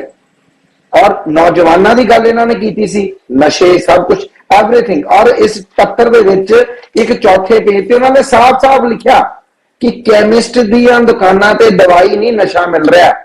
ਔਰ ਸ਼ਰਾਬ ਦੇ ਠੇਕੇ ਜਿਹੜੇ ਇਹਨਾਂ ਨੇ ਖੁੱਲੀ ਛੂਟ ਦੇ ਕੇ ਖੁੱਲੇ ਤੌਰ ਤੇ ਖੁਲਾਤੇ ਆ, 24 ਘੰਟੇ ਖੁਲਾਤੇ ਆ, ਉਹ 66 ਦੁਕਾਨਾਂ ਕ੍ਰਾਈਮ ਨਾਰਕੋਟਿਕ ਬਿਊਰੋ ਬੰਦ ਕਰਾ ਰਹੀ ਹੈ ਕਿ ਉੱਥੇ ਸ਼ਰਾਬ ਨਹੀਂ ਵਿਕ ਰਹੀ, ਨਸ਼ਾ ਵਿਕ ਰਿਹਾ। ਇਹਦਾ ਮਤਲਬ ਕੀ ਹੈ ਕਿ ਅਸੀਂ ਕਿੱਧਰ ਨੂੰ ਜਾ ਰਹੇ ਹਾਂ। ਇਹ ਕਹਿੰਦੇ ਗਵਰਨਰ ਸਾਹਿਬ ਨੂੰ ਪੁੱਛਣ ਦਾ ਕਿਉਂ ਨਹੀਂ ਅਧਿਕਾਰ? ਗਵਰਨਰ ਸਾਹਿਬ ਵੀ ਉਹਨੇ ਜਵਾਬ ਦਿਆ ਪੰਜਾਬ ਦੇ ਲੋਕਾਂ ਨੂੰ, ਦੇਸ਼ ਦੇ ਲੋਕਾਂ ਨੂੰ, ਜਿੰਨੇ ਸੀਐਮ ਸਾਹਿਬ ਨੇ। ਉਹਨਾਂ ਨੇ ਤਾਂ ਇਹ ਪੁੱਛੇ ਜੇ ਸੱਚੇ ਹੈ, ਬਜਾਏ ਇਸ ਦੇ ਟੀਵੀ ਤੇ ਆਉਣ ਤੇ ਅਖਬਾਰਾਂ 'ਚ ਜਾਣ ਤੇ ਇਹ ਪੱਤਰ ਦਾ ਜਵਾਬ ਦੇ ਦੇਣ ਜੀ। ਕਿਉਂ? ਜੇ ਕੰਮ ਕੀਤਾ ਹੀ ਹੈ ਦਰਸ਼ਨ ਜੀ, ਇਹ ਟੀਵੀ ਤੇ ਪ੍ਰਸਾਰਣ ਚੱਲ ਰਿਹਾ ਹੈ। ਜੇ ਤੁਹਾਨੂੰ ਕੋਈ ਕਵੇ ਇਸ ਡਿਬੇਟ ਦਾ 15 ਦਿਨ ਪਹਿਲਾਂ ਜਿਹੜੀ ਡਿਬੇਟ ਹੋਈ ਸੀ ਉਹ ਡਿਬੇਟ ਦਾ ਲਿੰਕ ਭੇਜੋ, ਦਰਸ਼ਨ ਜੀ ਤੁਸੀਂ ਨਾਲ ਹੀ ਭੇਜ ਦੇਣਾ ਕਿਉਂਕਿ ਤੁਹਾਡੇ ਕੋਲ ਮੌਜੂਦ ਹੈ, ਤੁਸੀਂ ਉਹਦੇ ਤੇ ਤੁਹਾਡੇ ਕੋਲ ਰਿਕਾਰਡ ਤੇ ਹੈ। ਤੇ ਜਿਹੜੀਆਂ ਗੱਲਾਂ ਸਰਕਾਰ ਦਾ ਇਹ ਹਾਲਾਤ ਹੈ, ਸਰਕਾਰ ਜੋ ਕਹਿ ਰਹੀ ਹੈ ਜਾਂ ਅਖਬਾਰਾਂ 'ਚ ਇਸ਼ਤਿਹਾਰਾਂ ਰਾਹੀਂ ਦੱਸ ਰਹੀ ਹੈ, ਅਸਲ ਦੇ ਵਿੱਚ ਤਸਵੀਰ ਹੋਰ ਹੈ, ਦਿਖਾਇਆ ਕੁਝ ਹੋਰ ਜਾ ਰਿਹਾ। ਉਸ ਤੋਂ ਭੱਜਣ ਦੇ ਲਈ, ਆਪਣੀਆਂ ਨਾਕਾਮੀਆਂ ਛੁਪਾਉਣ ਦੇ ਲਈ ਬਲੇਮ ਗੇਮ ਤੇ ਵਿਕਟਿਮ ਕਾਰਡ ਜਿਹੜੀ ਹੈ ਆਮ ਆਦਮੀ ਪਾਰਟੀ ਦੀ ਸਰਕਾਰ ਪੰਜਾਬ 'ਚ ਖੇਡਣ ਦਾ ਪ੍ਰਯਾਸ ਕਰ ਰਹੀ ਹੈ। ਔਰ ਦੂਸਰਿਆਂ ਤੇ ਲਾਛਣ ਲਾ ਕੇ, ਦੂਸਰਿਆਂ ਦੀਆਂ ਨਾਕਾਮੀਆਂ ਗਿਣਾ ਕੇ, ਹਰ 15 ਦਿਨ ਦੀ ਇੱਕ ਸਕ੍ਰਿਪਟ ਹੈ ਇਹਨਾਂ ਦੀ। ਤੁਸੀਂ ਦੇਖੋ ਚੰਨੀ ਸਾਹਿਬ ਵਾਲੀ ਸਕ੍ਰਿਪਟ ਸੀ, ਚੰਨੀ ਜੀ ਦੇ ਖਿਲਾਫ ਮੇਰੇ ਕੋਲ ਸਬੂਤ ਹੈ ਜੀ, ਮੈਂ ਉਹਨੂੰ ਫੜ ਕੇ ਅੰਦਰ ਦੇ ਦੇਣੇ, ਕਿੱਥੇ ਹੈ ਜੀ? ਆਪਰੇਸ਼ਨ ਲੋਟਸ ਬੀਜੇਪੀ 25 ਕਰੋੜ ਦੇ ਰਹੀ ਹੈ ਜੀ, ਉਹ ਕਿੱਥੇ ਹੈ ਜੀ? ਉਹ ਐਫਆਈਆਰ ਕਰਤੀ, ਬੇਨਾਮਾ ਤੇ ਕਰਤੀ, ਉਹਦੇ ਦੋਸ਼ੀ ਕੌਣ ਹੈ, ਕੌਣ ਦੇਣ ਆਇਆ ਸੀ, ਕਿਹਦਾ ਕਰਨਾ? ਸਿਰਫ ਔਰ ਸਿਰਫ ਹਰ 15 ਦਿਨ ਦੇ ਲਈ ਇੱਕ ਸਕ੍ਰਿਪਟ ਤਿਆਰ ਕੀਤੀ ਜਾਂਦੀ ਹੈ, ਸਰਕਾਰ ਉਹਦੇ ਤੇ ਚੱਲਦੀ ਹੈ। ਔਰ ਭਗਵੰਤ ਮਾਨ ਜੀ ਉਹਦੇ ਅੰਦਰ ਆਪਣੀ ਭੂਮਿਕਾ ਜਿਹੜੀ ਹੈ ਹੀਰੋ ਬਣ ਕੇ ਪੇਸ਼ ਕਰਨ ਦੀ ਕੋਸ਼ਿਸ਼ ਕਰ ਰਿਹਾ ਲੋਕਾਂ ਨੂੰ। ਅੱਜ ਪੰਜਾਬ ਪਾਣੀ 'ਚ ਡੁੱਬਿਆ, ਪੰਜਾਬ ਸਾਡੇ ਮੁੱਖ ਮੰਤਰੀ ਸਾਹਿਬ ਜਹਾਜ਼ਾਂ ਤੇ ਹੈਦਰਾਬਾਦ ਘੁੰਮ ਰਹੇ। ਸਰੀਨ ਸਾਹਿਬ ਫਿਰ ਤੁਹਾਡੇ ਕੋਲ ਆਉਂਦੇ ਆ। ਜਸਵਿੰਦਰ ਜੀ, ਜਿਵੇਂ ਹੁਣ ਸਰੀਨ ਸਾਹਿਬ ਨੇ ਕਿਹਾ ਕਿ ਜਿਹੜੀ ਮੌਜੂਦਾ ਸਰਕਾਰ ਹੈ ਇਸ ਵੱਲੋਂ ਵਿਕਟਮ ਕਾਰਡ ਖੇਡਿਆ ਜਾ ਰਿਹਾ ਹੈ, ਤੇ ਤੁਹਾਨੂੰ ਕਿਵੇਂ ਲੱਗ ਰਿਹਾ ਹੈ ਕਿ ਇਹ ਜੋ ਕੁਝ ਵੀ ਘਟਨਾਕ੍ਰਮ ਵਾਪਰ ਰਿਹਾ ਹੈ ਉਸ ਜਿਹੜਾ ਹੈਗਾ, ਇੱਕ ਤਾਂ ਵਿਕਟਮ ਕਾਰਡ ਦੀ ਗੱਲ ਕਰ ਰਹੇ ਆ ਤੇ ਦੂਜੀ ਗੱਲ ਤੁਹਾਨੂੰ ਪਤਾ ਹੀ ਹੈ ਕਿ ਸੇਖੋਂ ਸਾਹਿਬ ਨੇ ਕਿਹਾ ਵੀ ਇਸ ਦਾ ਨੁਕਸਾਨ ਪੰਜਾਬ ਨੂੰ ਹੋ ਰਿਹਾ ਹੈ ਤੇ ਹੋਵੇਗਾ। ਦੇਖੋ ਜੀ, ਜਿਹੜੀ ਗੱਲ ਸੇਖੋਂ ਸਾਹਿਬ ਹੋਰਾਂ ਨੇ ਕਹੀ ਸੀ ਕਿ ਪੰਜਾਬ ਦੇ ਲੋਕਾਂ ਨੇ ਇਸ ਗੱਲ ਦਾ ਯਕੀਨ ਕਰਕੇ ਇਹਨਾਂ ਨੂੰ ਕਿ ਜਿਹੜੀਆਂ ਰਵਾਇਤੀ ਪਾਰਟੀਆਂ ਤੋਂ ਹਟ ਕੇ ਨਵੀਂ ਪਾਰਟੀ ਨੂੰ ਅਸੀਂ ਲੈ ਕੇ ਆਈਏ ਤੇ ਉਹ ਸਾਡੇ ਮਸਲੇ ਹੱਲ ਕਰਨਗੇ, ਪਰੰਤੂ ਮਸਲੇ ਹੱਲ ਹੋਣ ਦੀ ਬਜਾਏ ਮਸਲੇ ਖੜੇ ਹੋਣ ਲੱਗ ਪਏ। ਅੱਜ ਉਹ ਮਸਲੇ ਹੱਲ ਕੋਈ ਨਹੀਂ ਹੋਇਆ, ਨਵੇਂ ਮਸਲੇ ਖੜੇ ਹੋਣ ਲੱਗ ਪਏ। ਹੁਣ ਨਵਾਂ ਮਸਲਾ ਕੀ ਖੜਾ ਹੋਇਆ ਕਿ ਮੁੱਖ ਮੰਤਰੀ ਦੇ ਕੀ ਅਧਿਕਾਰ ਹੈ ਤੇ ਗਵਰਨਰ ਦੇ ਕੀ ਅਧਿਕਾਰ ਹੈ। ਹੁਣ ਜਦੋਂ ਇਹਨਾਂ ਨੇ ਮਾਣਯੋਗ ਗਵਰਨਰ ਸਾਹਿਬ ਨੇ ਪਹਿਲਾਂ ਚਿੱਠੀਆਂ ਲਿਖੀਆਂ, ਫਿਰ ਇਹਨਾਂ ਨੇ ਜਦੋਂ ਗਵਰਨਰ ਸਾਹਿਬ ਨੂੰ ਲਿਖਿਆ ਕਿ ਅਸੀਂ ਸੈਸ਼ਨ ਬੁਲਾਉਣਾ ਚਾਹੁੰਦੇ ਵਿਧਾਨ ਸਭਾ ਦਾ, ਤੇ ਗਵਰਨਰ ਸਾਹਿਬ ਨੇ ਲਿਖਿਆ ਕਿ ਪਹਿਲਾਂ ਮੇਰੀਆਂ ਚਿੱਠੀਆਂ ਦਾ ਜਵਾਬ ਦਿਓ, ਫਿਰ ਤੁਹਾਨੂੰ ਸੈਸ਼ਨ ਦੀ ਆਗਿਆ ਦੇਵਾਂਗੇ। ਇਹ ਸੁਪਰੀਮ ਕੋਰਟ ਚਲੇ ਗਏ। ਤੇ ਮਾਨਯੋਗ ਸੁਪਰੀਮ ਕੋਰਟ ਨੇ ਬਕਾਇਦਾ ਆਪਣੇ ਆਰਡਰ ਕੀਤੇ ਆ ਕਿ ਤੁਸੀਂ ਗਵਰਨਰ ਸਾਹਿਬ ਦੀਆਂ ਚਿੱਠੀਆਂ ਦਾ ਜਵਾਬ ਸੰਵਿਧਾਨਕ ਤੌਰ ਤੇ ਜਵਾਬ ਦੇ ਆ। ਇਹ ਆਰਡਰ ਹੋਇਆ ਬਕਾਇਦਾ ਤੌਰ ਤੇ ਅੱਜ ਜੇ ਇਹ ਗੱਲ ਫੇਰ ਹੋ ਰਹੀ ਹੈ ਕਿ ਅਸੀਂ ਜਵਾਬ ਨਹੀਂ ਦੇਣੇ ਤੇ ਫਿਰ ਇਹ ਕਿਹਦੀ ਗਲਤੀ ਹੈ? ਇੱਕ ਅੱਜ ਮੁੱਖ ਮੰਤਰੀ ਸਾਹਿਬ ਨੂੰ ਸਮਝ ਲੈਣਾ ਚਾਹੀਦਾ ਹੈ ਕਿ ਕੋਈ ਕਮੇਡੀ ਸਰਕਸ ਨਹੀਂ ਚੱਲ ਰਹੀ, ਸਰਕਾਰ ਚੱਲ ਰਹੀ ਹੈ, ਲੋਕਾਂ ਦੀ ਚੁਣੀ ਹੋਈ ਸਰਕਾਰ। ਤੇ ਇੱਕ ਪੁਰਾਣਾ ਅਖਾਣ ਹੈ ਪੰਜਾਬੀ ਦਾ ਕਿ ਖਰਬੂਜਾ ਚਾਹੇ ਛੁਰੀ ਤੇ ਡਿੱਗ ਪਏ ਤੇ ਚਾਹੇ ਛੁਰੀ ਖਰਬੂਜੇ ਤੇ ਵੱਜੇ, ਕੱਟਿਆ ਤਾਂ ਖਰਬੂਜੇ ਨੇ ਜਾਣਾ ਹੈ। ਹੁਣ ਅੱਜ ਜੇਕਰ ਗਵਰਨਰ ਸਾਹਿਬ ਦੇ ਨਾਲ ਇਹ ਕੋਈ ਪੰਗਾ ਲੈਂਦੇ ਆ ਤੇ ਉਹਦੇ 'ਚ ਨੁਕਸਾਨ ਕਿਹਦਾ ਹੋਣਾ? ਅਖੀਰ ਨੂੰ ਤਾਂ ਲੋਕਾਂ ਦੀ ਚੁਣੀ ਹੋਈ ਸਰਕਾਰ ਦਾ ਨੁਕਸਾਨ ਹੋਣਾ ਹੈ। ਗਵਰਨਰ ਸਾਹਿਬ ਦਾ ਕੋਈ ਨੁਕਸਾਨ ਨਹੀਂ ਹੋ ਸਕਦਾ ਸੰਵਿਧਾਨਕ ਤੌਰ ਤੇ ਜਿੰਨੇ ਸਾਡੇ ਇੱਥੇ ਪੈਨਲਿਸਟ ਬੈਠੇ ਆ ਸਾਰੇ ਹੀ ਇਸ ਗੱਲ ਨੂੰ ਜਾਣਦੇ ਆ ਕਿ ਗਵਰਨਰ ਸਾਹਿਬ ਜੇ 356 ਦੀ ਵਰਤੋਂ ਕਰਕੇ ਤੇ ਰਿਕਮੈਂਡੇਸ਼ਨ ਭੇਜ ਦਿੰਦੇ ਆ ਕੀ ਹੋਊਗਾ? ਸਾਰਿਆਂ ਨੂੰ ਪਤਾ ਇਸ ਗੱਲ ਦਾ। ਸੋ ਨੁਕਸਾਨ ਕਿਹਦਾ ਹੋਊਗਾ? ਪੰਜਾਬ ਦੇ ਲੋਕਾਂ ਦਾ। ਤੇ ਫਿਰ ਗਵਰਨਰ ਸਾਹਿਬ ਨੇ ਜਦੋਂ ਚਿੱਠੀਆਂ ਦਾ ਜਵਾਬ ਮੰਗਿਆ ਸੀ ਤੇ ਇਹਨਾਂ ਨੇ ਟਵੀਟ ਕੀਤਾ, ਮੁੱਖ ਮੰਤਰੀ ਨੇ, ਕਿ ਮੈਂ ਪੰਜਾਬ ਦੇ 3 ਕਰੋੜ ਲੋਕਾਂ ਨੂੰ ਜਵਾਬ ਦੇ ਆ, ਤੁਹਾਨੂੰ ਨਹੀਂ। ਟਵੀਟ ਕੀਤਾ। ਹੁਣ ਚਿੱਠੀ ਵੀ ਲਿਖ ਕੇ ਜਵਾਬ ਦੇ ਸਕਦੇ ਸੀ ਤੇ ਉਹ ਜਵਾਬ ਦੇ ਵਿੱਚ ਜਿਹੜੀ ਕੋਈ ਉਹਦੇ ਚ ਆਥੈਂਟਿਕ ਜਾਣਕਾਰੀ ਜਿੰਨੀ ਕਿ ਮੰਗੀ ਸੀ ਉਹ ਵੀ ਦਿੱਤੀ ਜਾ ਸਕਦੀ ਸੀ। ਫਿਰ ਗਵਰਨਰ ਸਾਹਿਬ ਨੇ ਜੇ ਨਸ਼ਿਆਂ ਦਾ ਜ਼ਿਕਰ ਕੀਤਾ ਤਾਂ ਵਾਕਈ ਨਸ਼ੇ ਵਧੇ, ਆਪਾਂ ਨੂੰ ਵੀ ਦਿਖਦੇ ਸਾਰਿਆਂ ਨੂੰ। ਨਸ਼ੇ ਤਾਂ 10 ਗੁਣਾ ਦੇ ਕਰੀਬ ਵੱਧ ਗਏ, ਘਰੋਂ ਘਰੀ ਡਿਲੀਵਰੀ ਹੋਣ ਲੱਗ ਪਈ।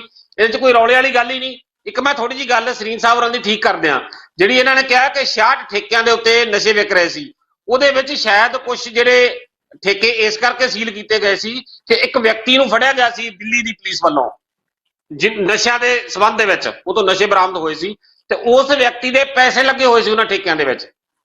ਕੁਝ ਠੇਕੇ ਇਸ ਕਰਕੇ ਸੀਲ ਕੀਤੇ ਗਏ ਸੀ ਕਿ ਉਹ ਨਸ਼ਿਆਂ ਦਾ ਤਸਕਰ ਸੀ ਬੰਦਾ ਤੇ ਉਹਨੇ ਇਹਨਾਂ ਠੇਕਿਆਂ ਦੇ ਸ਼ਰਾਬ ਦੇ ਠੇਕਿਆਂ ਦੇ ਵਿੱਚ ਪੈਸੇ ਲਾਏ ਹੋਏ ਸੀ।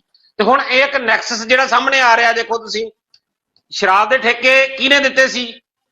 ਪੰਜਾਬ ਦੀ ਐਕਸਾਈਜ਼ ਪਾਲਿਸੀ ਕਿਹਨੇ ਤਿਆਰ ਕੀਤੀ? ਮਨੀਸ਼ ਸਿਸੋਦੀਏ ਨੇ। ਦਿੱਲੀ ਦੀ ਤੇ ਪੰਜਾਬ ਦੀ ਐਕਸਾਈਜ਼ ਪਾਲਿਸੀ ਮਨੀਸ਼ ਸਿਸੋਦੀਏ ਨੇ ਤਿਆਰ ਕੀਤੀ ਹੈ ਤੇ ਉਹਦੇ 'ਚ ਪੈਸੇ ਕਿਹਨੇ ਲਏ? ਮਨੀਸ਼ ਸਿਸੋਦੀਏ ਨੇ। ਹੁਣ ਦਿੱਲੀ ਦੇ ਚੱਕਰ ਦੇ ਵਿੱਚ ਤਾਂ ਅੰਦਰ ਬੈਠਾ ਹੈ, ਪੰਜਾਬ ਦੀ ਜਦੋਂ ਇਨਕੁਆਇਰੀ ਹੋਊਗੀ ਫਿਰ ਪਤਾ ਲੱਗੂਗਾ। ਸੋ ਇਹ ਇੱਕ ਨੈਕਸਸ ਸਾਡੇ ਸਾਹਮਣੇ ਆਉਂਦਾ ਬਿਲਕੁਲ, ਜਿਹੜੇ ਨਸ਼ੇ ਵੇਚਣ ਵਾਲਿਆਂ ਦਾ ਤੇ ਆਮ ਆਦਮੀ ਪਾਰਟੀ ਦੇ ਵੱਡੇ ਲੀਡਰਾਂ ਦਾ। ਤੇ ਇਹੀ ਗੱਲ ਤਾਂ ਗਵਰਨਰ ਸਾਹਿਬ ਪੁੱਛ ਰਹੇ ਆ ਕਿ ਨਸ਼ੇ ਵੱਧ ਗਏ, ਫਿਰ ਜਿਹੜੇ ਅਰਾਜਕਤਾ ਫੈਲੀ ਹੋਈ ਹੈ, ਜਿਹੜੇ law and order the position ਦਿਨੋਂ ਦਿਨ ਖਰਾਬ ਹੁੰਦੀ ਜਾ ਰਹੀ ਹੈ, ਇਹ ਤਾਂ ਸਾਡੇ ਸਾਰਿਆਂ ਦੇ ਸਾਹਮਣੇ ਹੀ ਹੈ। ਤੁਸੀਂ ਟੀਵੀ ਦਾ ਲਾ ਕੇ ਦੇਖੋ, ਕੋਈ ਵੀ ਚੈਨਲ, ਕਦੇ ਕੋਈ ਕਿਸੇ ਦੀ ਵਾਲੀਆਂ ਲਾ ਕੇ ਲੈ ਜਾਂਦਾ ਹੈ, ਮੋਬਾਈਲ ਦੀ ਸਨੈਚਿੰਗ ਹੋ ਜਾਂਦੀ ਹੈ, ਘਰੇ ਬੈਠਿਆਂ ਨੂੰ ਡਾਂਗਾ ਕਿਰਪਾਨਾਂ ਨਾਲ ਕੋਈ ਵੱਢ ਜਾਂਦਾ ਹੈ, ਘਰੇ ਬੈਠਿਆਂ ਨੂੰ ਲੁੱਟਾਂ ਖੋਹਾਂ ਹੋ ਜਾਂਦੀਆਂ ਦਿਨ ਦਿਹਾੜੇ ਇਹ ਸਾਰੀਆਂ ਗੱਲਾਂ ਹੁਣ ਹੋਣ ਲੱਗ ਪਈਆਂ ਤੇ ਹਰ ਰੋਜ਼ ਕਿੰਨੀਆਂ ਵਾਰਦਾਤਾਂ ਸਾਨੂੰ ਦੇਖਣ ਨੂੰ ਮਿਲਦੀਆਂ। ਤੇ ਫਿਰ ਜਿਹੜਾ ਨਜਾਇਜ਼ ਅਸਲਾ ਇੰਨਾ ਜ਼ਿਆਦਾ, ਸਾਡੇ, ਮੈਂ ਪਹਿਲਾਂ ਵੀ ਗੱਲ ਦੱਸੀ ਸੀ, ਸਾਡੇ ਇੱਥੇ ਇੱਕ ਕਮੇਟੀ ਬਣਾਈ ਨਸ਼ਿਆਂ ਦੇ ਖਿਲਾਫ ਤੇ ਉਹ ਤਸਕਰਾਂ ਦੇ ਘਰੇ ਕਹਿਣ ਗਏ ਵੀ ਅਸੀਂ ਨਸ਼ਿਆਂ ਦੇ ਖਿਲਾਫ ਕਮੇਟੀ ਬਣਾ ਲਈ, ਹੁਣ ਤੁਸੀਂ ਨਸ਼ੇ ਨਾ ਵੇਚੋ ਜੀ, ਤੇ ਉਹਨਾਂ ਨੇ ਨਜਾਇਜ਼ ਅਸਲੇ ਨਾਲ ਉਹ ਕਮੇਟੀ ਦਾ ਮੈਂਬਰ ਕਤਲ ਕਰਤਾ। ਇਹੋ ਜਿਹੀਆਂ ਘਟਨਾਵਾਂ ਰਾਮਪੁਰਾ ਪੂਲ ਵਾਲੇ ਪਾਸੇ ਵੀ ਸਾਨੂੰ ਦੇਖਣ ਨੂੰ ਮਿਲੀਆਂ ਕਿ ਤਸਕਰਾਂ ਨੇ ਉਹਨਾਂ ਨੂੰ ਧਮਕੀਆਂ ਦਿੱਤੀਆਂ ਜਿਹੜੀਆਂ ਕਮੇਟੀਆਂ ਬਣਾਈਆਂ ਸੀ ਉਹਨਾਂ ਨੂੰ। ਹੁਣ ਜਦੋਂ ਹਾਲਾਤ ਇਹੋ ਜਿਹੇ ਹੋ ਰਹੇ ਆ ਤੇ ਸੂਬੇ ਦੀ ਜਿਹੜੀ ਚੁਣੀ ਹੋਈ ਸਰਕਾਰ ਹੈ ਉਹਦੇ ਤੋਂ ਇਹ ਕੰਟਰੋਲ ਨਹੀਂ ਹੋ ਰਹੇ ਤੇ ਸੂਬੇ ਦਾ ਜਿਹੜਾ ਸੰਵਿਧਾਨਕ ਮੁਖੀਆ ਹੈ ਬਿਲਕੁਲ ਉਹਦਾ ਅਧਿਕਾਰ ਬਣਦਾ ਇਹ ਗੱਲ ਪੁੱਛਣਾ, ਤੇ ਜਿਹੜੀ ਚੁਣੀ ਹੋਈ ਸਰਕਾਰ ਹੈ ਉਹਦਾ ਫਰਜ਼ ਬਣਦਾ ਹੈ ਇਹਨਾਂ ਗੱਲਾਂ ਦਾ ਜਵਾਬ ਦੇਣਾ, ਜਿਹੜਾ ਕਿ ਲੋਕ ਹਿੱਤ ਦੇ ਵਿੱਚ, ਸਹੀ ਪੰਜਾਬ ਦੇ ਲੋਕ ਹਿੱਤ ਵਿੱਚ ਇਹ ਗੱਲ ਹੈ। ਪਰ ਭਗਵੰਤ ਸਿੰਘ ਮਾਨ ਸਿਰਫ ਤੇ ਸਿਰਫ ਡਰਾਮੇਬਾਜ਼ੀ ਕਰ ਰਿਹਾ ਕਿ ਮੈਂ ਲੋਕਾਂ ਦੀ ਖਾਤਰ ਆ ਕਰ ਰਿਹਾ, ਮੈਂ ਲੋਕਾਂ ਦੀ ਖਾਤਰ ਆ ਕਰ ਰਿਹਾ। ਬਿਲਕੁਲ ਹਰ ਰੋਜ਼ ਨਵਾਂ ਮੁੱਦਾ ਕੱਢ ਕੇ ਲਿਆਉਂਦੇ ਆ। ਕਦੇ ਇੱਕ ਪਾਸੇ ਤਾਂ ਪੰਜਾਬ ਡੁੱਬ ਰਿਹਾ, ਸਾਡਾ ਪਾਣੀ ਦੇ ਵਿੱਚ ਡੁੱਬ ਕੇ ਸਾਡੇ ਲੋਕ ਕਿੱਡਾ ਵੱਡਾ ਨੁਕਸਾਨ ਹੋ ਗਿਆ, ਤੇ ਇਹ ਕੱਢ ਕੇ ਕੋਈ ਨਵੀਂ ਗੱਲ ਲੈ ਆਉਂਦੇ ਜੀ, ਅੱਜ ਮੈਂ ਸੋਲਰ ਪਲਾਂਟ ਦਾ ਉਦਘਾਟਨ ਕਰਤਾ, ਕਦੇ ਕਹਿ ਦਿੰਦੇ ਆ ਅੱਜ ਮੈਂ ਫਲਾਨੀ ਗੱਲ ਕਰਤੀ ਜੀ। ਫਿਰ ਅੱਜ ਪੰਜਾਬ ਦੇ ਸਕੂਲ ਵੀ ਕਿਉਂ ਬੰਦ ਕਰਨੇ ਪੈ ਗਏ ਇਹਨਾਂ ਨੂੰ? ਕਿਉਂਕਿ ਇਹਨਾਂ ਨੂੰ ਪਤਾ ਹੈ ਕਿ ਜਿਹੜੇ ਸਕੂਲਾਂ ਤੇ ਪੈਸੇ ਲਾਏ ਜਾਣੇ ਸੀ ਮੁਰੰਮਤ ਵਾਲੇ, ਉਹ ਇਹਨਾਂ ਨੇ ਲਾਏ ਨਹੀਂ ਤੇ ਸਕੂਲ ਦੀ ਇਮਾਰਤ ਡਿੱਗ ਕੇ ਆਪਣੇ ਸਾਹਮਣੇ ਉਹ ਅਧਿਆਪਕ ਦੀ ਮੌਤ ਹੋਈ। ਤੇ ਸਾਰੀਆਂ ਜਥੇਬੰਦੀਆਂ ਨੇ ਉਸ ਗੱਲ ਦਾ ਨੋਟਿਸ ਲੈਣਾ ਸੀ ਕਿ ਬਾਕੀ ਸਕੂਲਾਂ ਦੀ ਵੀ ਰਿਪੇਅਰ ਨਹੀਂ ਹੋਈ। ਜਸਵਿੰਦਰ ਜੀ, ਜਿਹੜੇ ਸਵਾਲ ਖੜੇ ਕੀਤੇ ਆ, ਆਪਾਂ ਬੱਬੀ ਬਾਦਲ ਨੂੰ ਤਾਂ ਜਵਾਬ ਦਿੰਦੇ ਆ।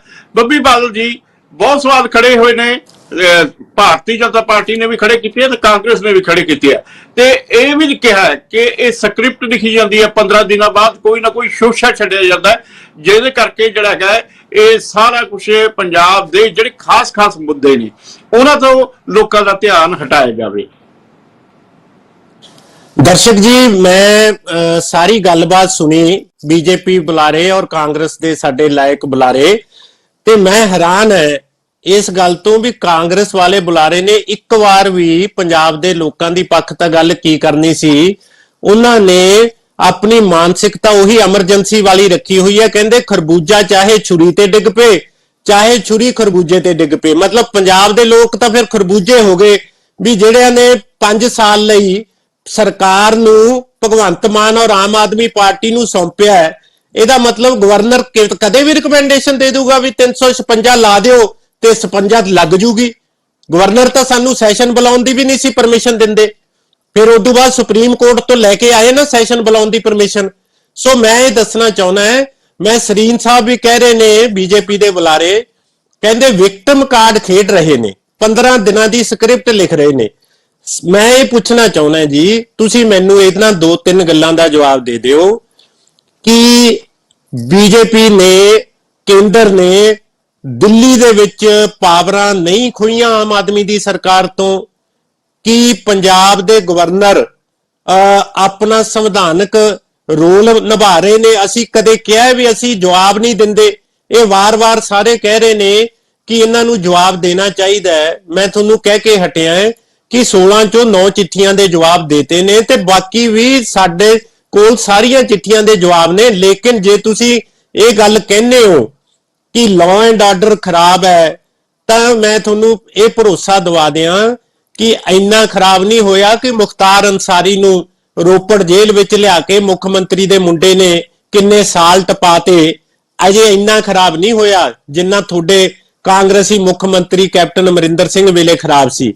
ਅਸੀਂ ਜ਼ਿੰਮੇਵਾਰ ਸਰਕਾਰ ਹੈ, 92 ਐਮਐਲਏਆਂ ਦੀ ਸਰਕਾਰ ਹੈ, ਪੰਜਾਬ ਦੇ ਇਤਿਹਾਸ ਵਿੱਚ ਪਹਿਲੀ ਸਰਕਾਰ ਹੈ 92 ਐਮਐਲਏਆਂ ਦੀ। ਔਰ ਮੈਂ ਇਹ ਦੱਸਣਾ ਚਾਹੁੰਦਾ ਹੈ, ਪੰਜਾਬ ਦੇ ਅੰਦਰ ਲਾਅ ਐਂਡ ਆਰਡਰ ਬਿਲਕੁਲ ਕੰਟਰੋਲ ਔਰ ਠੀਕ ਚੱਲ ਰਿਹਾ। ਪੁਲਿਸ ਉਹੀ ਪੰਜਾਬ ਪੁਲਿਸ ਹੈ, ਉਹੀ ਅਫਸਰ ਹੈ। ਸਿਰਫ ਇੱਕ ਹੈ ਵੀ ਭ੍ਰਿਸ਼ਟਾਚਾਰ ਬੰਦ ਹੋ ਗਿਆ। ਜਿਹੜੇ ਅਫਸਰਾਂ ਨੂੰ ਪਹਿਲਾਂ ਮੰਥਲੀ ਦੇਣੀ ਪੈਂਦੀ ਸੀ ਉੱਪਰ, ਹੁਣ ਉਹ ਇਮਾਨਦਾਰੀ ਨਾਲ ਅਸੀਂ ਉਹਨਾਂ ਤੋਂ ਕੰਮ ਲੈ ਰਹੇ ਹਾਂ। ਸੋ ਦਰਸ਼ਕ ਜੀ, ਇੱਕ ਸਾਡੇ ਪੁਰਾਣਾ ਪੰਜਾਬੀ ਚ ਕਹਿੰਦੇ ਹੁੰਦੇ ਸੀ ਵੀ ਇਹਦੀ ਗਲਤੀ ਕੀ ਹੈ? ਕਹਿੰਦੇ ਰੋਟੀ ਖਾਂਦੇ ਦੀ ਦਾੜੀ ਹਿਲਦੀ ਹੈ।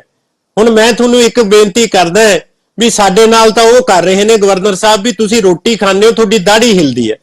ਹੁਣ ਜਦੋਂ ਮੂੰਹ ਹਿੱਲੂਗਾ ਰੋਟੀ ਚਬਾਉਣ ਨੂੰ ਤਾਂ ਦਾੜੀ ਤਾਂ ਹਿੱਲੂਗੀ, ਤੇ ਸਾਡੇ ਕਸੂਰ ਦੱਸੋ ਮੈਨੂੰ ਕੀ ਹੈ? ਮੇਰਾ ਇਹੀ ਗਵਰਨਰ ਸਾਹਿਬ ਤੋਂ, ਗਵਰਨਰ ਸਾਹਿਬ ਅਸੀਂ ਤੁਹਾਡੇ ਸੰਵਿਧਾਨਕ ਅਹੁਦੇ ਦਾ ਸਤਿਕਾਰ ਕਰਦੇ ਹਾਂ। ਮੁੱਖ ਮੰਤਰੀ ਜੀ ਨੇ ਕਿਹਾ ਮੇਰੇ ਪਿਤਾ ਸਮਾਨ ਹੈ ਗਵਰਨਰ, ਮੇਰੇ ਵਡੇਰੇ ਨੇ, ਜੋ ਵੀ ਮਰਜ਼ੀ ਕਹਿ ਦੇਣ, ਸਾਨੂੰ ਕੋਈ ਇਤਰਾਜ਼ ਨਹੀਂ। ਲੇਕਿਨ ਗਵਰਨਰ ਸਾਹਿਬ ਦੀ ਇੱਕ ਮਰਿਆਦਾ ਹੈ, ਮਰਿਆਦਾ ਹੁੰਦੀ, ਔਰ ਜਦੋਂ ਉਹ ਮਰਿਆਦਾ ਲੰਘਣਗੇ ਤਾਂ ਦੇਸ਼ ਦਾ ਲੋਕਤੰਤਰ ਆਹਤ ਹੋਊਗਾ।